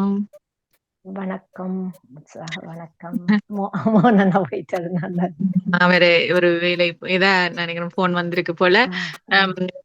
நான் நினைக்கிறேன் எங்க ஃபர்ஸ்ட் ஆடியோ பக்கம் வரவில்லையா? நான் அதை இப்ப நாங்க பார்க்கல, அது அங்க உள்ளுக்கு இருந்துதான் பார்க்க வேணும். இல்ல மற்றவர்கள் என்ன மாதிரி என்ன அதுல வேற நிகழ்ச்சி தான் போய்கொண்டிருக்கிற மாதிரி இருக்குது எனக்கு. அதுதான் அறிந்து கொண்டேன். பார்க்கவா? இல்ல ஃபர்ஸ்ட் ஆடியோல இது போகுது கதை நேற்று நடந்த நிகழ்ச்சி தான் போய்கொண்டிருக்குது. அதுல இருந்து தெரிய வருது நீங்கள் ஆரம்பத்திலிருந்து நம்மோடு இல்லை என்பது தெரிய வருது. விலங்குல புரியலைங்க, விலங்குலைங்க. நீங்கள் எங்களோடு இருக்கவில்லை ஆரம்பத்தில். ஆமா அதுதான் அதாலதான் ஆரம்பத்திலே அதை சொல்லி நான் செக் பண்ணுங்கன்னு சொல்லி என்னடா மாற இல்ல எனக்கு பதில் எடுக்கிறாரு இல்ல சம்பளம் போயில போல இருக்கு இந்த மாதம். போட்டுட்டேன், ஆனால் அது வேறொரு தேவைக்காக மாற்றி இருந்தார், அதனால கோயிலுக்கு தர தெரியல. காலையில இருந்து எடுக்க எத்தனையோ தகவல் போட்டுட்டேன். அதான் இங்க தொடங்க முதலே இருந்து தொடங்கும் போது நான் வேலைக்கு வந்து போட்டு கேட்ட போதும் நாட்டகம் பத்தி பக்கம் மாற நாங்க ஒன்றும் செய்யலாதுன்னா அந்த கோடிங் அவர்கிட்ட தான் இருக்குது. மோகனோடும் இன்றைக்குத்தான் சரிப்படுத்த வேண்டி இருக்குது. எங்களோட பாஸ்வேர்டு அக்செப்ட் பண்ணல. திடீரெண்டு போன திங்கள்ல இருந்து அது சிக்கலா போச்சு, எல்லாமே சிக்கல். அப்ப அது தீர்க்கணும். இப்போதைக்கு இணைய பக்கத்தில் வருவதற்கு கொண்டு வர்ற போது இந்த சிக்கல் வந்து அவர் இன்னும் எடுக்கல. நிறைய தகவல்கள் போட்டுட்டேன், வாய்ஸ் போட்டு கால் பண்ணி வாங்க. சரி பரவாயில்ல, ஒன்னும் செய்ய முடியாது. அதுதான் நானே இணையலைங்க, இப்பதான் இணைஞ்சேன். என்னடா வீட்டு கடைய வேலையில முடிச்சுட்டு ஓடி வந்து வீட்டுல இப்ப கடைக்கு வந்தேன். அப்ப கடையில போட்டேன். அப்ப அதுதான். நீங்கள் மாமியை எவ்வளவு தூரம் மதிப்பீர்கள்? எனக்கு முதலே அவ மாமி என்ற படியால மாமியில ஒரு மதிப்பு இருக்குது. என்னண்டா எனக்கும் பக்கத்துல இருந்தவ மாமி, பக்கத்து வீடுங்க. நாங்கள் எங்கட வீடும் பக்கத்து, மாமியோட வீடும் பக்கத்து வீடு. அப்ப எங்கட வீட்டுல இல்லாட்டி நாங்க மாமி வீட்டுல தான் நிப்போம். மாமி வீட்டுல நிப்போம், அவங்க கூப்பிடுவோம், அம்மா தேவையா கூப்பிடுவோம், நாங்க ஓடி போவோம். இல்லாட்டி மாமி ஏதாவது தேவையா சாந்தி என்று அங்க தண்டை வீட்டுல நின்று கூப்பிடுவோம், நாங்க போவோம். அப்படியான அளவில் தான் மாமி இந்த ஒருவேளை மாமி தெரியாதவர் புதுசா தான் நீங்கள் திருமணம் வரவரை கண்டுபிடிச்சிருந்தா நீங்கள் சண்டை பிடிச்சிருக்கீங்களா? இல்ல நான் அணைச்சு சென்றிருப்பேன் நினைக்கிறேன். நானும் யோசிச்சு பார்த்திருக்கேன். அந்த நீங்க இப்ப கேட்ட கேள்வி நான் யோசிச்சு பார்த்திருக்கேன். மாமி எனக்கு தெரியாத ஒரு மாமியோட வந்திருந்தா நான் என்ன செய்திருப்பேன், நான் அணைச்சு போயிருப்பேன். அவாண்ட ஏற்ற மாதிரி போய் நான் பேருந்து இந்த கருத்தை அவாக்கு சொல்லி இருப்பேன் என்ற மாதிரி எனக்கு நான் அதை நினைச்சு கொண்டேன். நான் இது கனகால நினைச்சு, நீங்க இப்ப கேட்குறீங்க, நான் அதை கனகாலத்துக்கு முதல்ல நினைச்சிருந்தேன் ஒரு முறை. இல்ல தவறில்ல, வஜிதா அவர்கள் பிள்ளையா வஜிதா சொல்லவில்லை. அவர் சிந்தனையில சொல்றாரு, அம்மாவை பறிப்பை போலத்தான் மாமியார்களை மதிக்கணும். அப்ப நான் எல்லாம் 2-3 திருப்பி அவர் எழுதாம ஒன்று சொல்லிக்கொள்ள விரும்புறோம்னா, எங்களோட எனது கிராமத்தில் தான் எனது சமயத்தை சேர்ந்தவர்தான் இளம் ஒரு தாய் தான். இந்த சென்ற வருடம் போயிருக்கும் போது நான் அதை கண்ணால பார்க்கக்கூடியதா இருந்தது. அவருக்கு 52 வயசு, ஹார்ட் அட்டாக் வந்து இறந்து விட்டார் மகன். அந்த தாயிட பேர் எல்லாம் எல்லா சொத்தும் இருக்கிறது, சரியா? அப்ப அந்த தாயிட இருந்த சொத்தெல்லாம் மருமகள் வாங்கி எழுதி எடுத்துட்டு, ஏதோ கையெழுத்த போட்டு எழுதி எடுத்துட்டு அவை இன்று பந்தாடப்படுகின்றார். மற்ற ஒரு பொடியன் தான் அவைக்கு, ஒரே ஒரு ஆம்பளை பிள்ளைதான், ஒன்றுமே இல்ல. அயலவர்கள் பார்க்கின்றார்கள் அவர்களை, இல்லை என்று மட்டும் நீங்க சொல்லாத. நான் என்ன சொல்ல வந்தேன் என்றால், இந்த ஒருங்கிசைவை மீளவும் வலியுறுத்தும் ஆண்டு இப்ப இப்படி சில சம்பவங்கள் விஞ்ஞானத்திலும் மெஞ்ஞானத்திலும் அஞ்ஞானத்திலும் கூட விதிவிலக்குகள் உண்டு. இது நாங்க பிறக்கிறதுக்கு 1000 ஆண்டுகளுக்கு முன்னமே கண்டுபிடிச்சு ஆண்டவர்கள் சொன்னது. எல்லா இடத்திலும் விதிவிலக்கு உண்டு. நாங்க அதை முதன்மை செய்தியாக ஆக்க பழகக்கூடாது என்று சொல்ல வர்றோம்.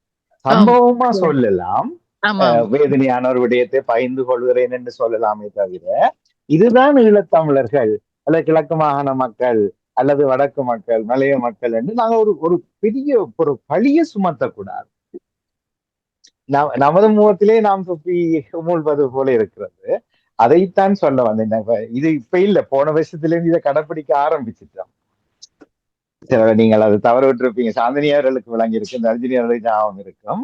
அடிக்கடி சொல்வோம், குறைகளை 2வது இடத்துக்கு கொண்டு வந்து நிறைகளை தூக்கி முன்னால போடுவோம். சொல்லுங்க சாந்தினியர்கள், அதுக்கு பிறகு வஜிதார்கள் அதுக்கான மாதிரி. இல்ல, அது உண்மைங்க, சரியான உண்மை.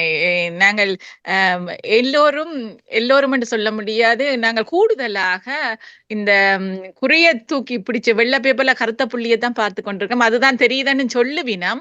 ஆனால் வெள்ளை முழுக்க இருக்குது, அதை நாங்கள் பார்க்கறது கொஞ்சம் குறைவாக இருக்குது, அந்த பக்கம் குறைவா இருக்கு. ஆனால் அதை பார்க்கறது தான் நல்லதுன்றது எந்த கருத்துங்க. நீங்க சொல்றது நெடுகாது தான், என்னுடைய கருத்தும் அதுதான். நாங்கள் நிறைவாக இருந்து நிறைவாக பார்த்து கொண்டு போதும், நாங்களும் நிறைவாக இருப்போம், எங்களுடைய மனமும் ஒரு சந்தோஷமாக இருக்கும்.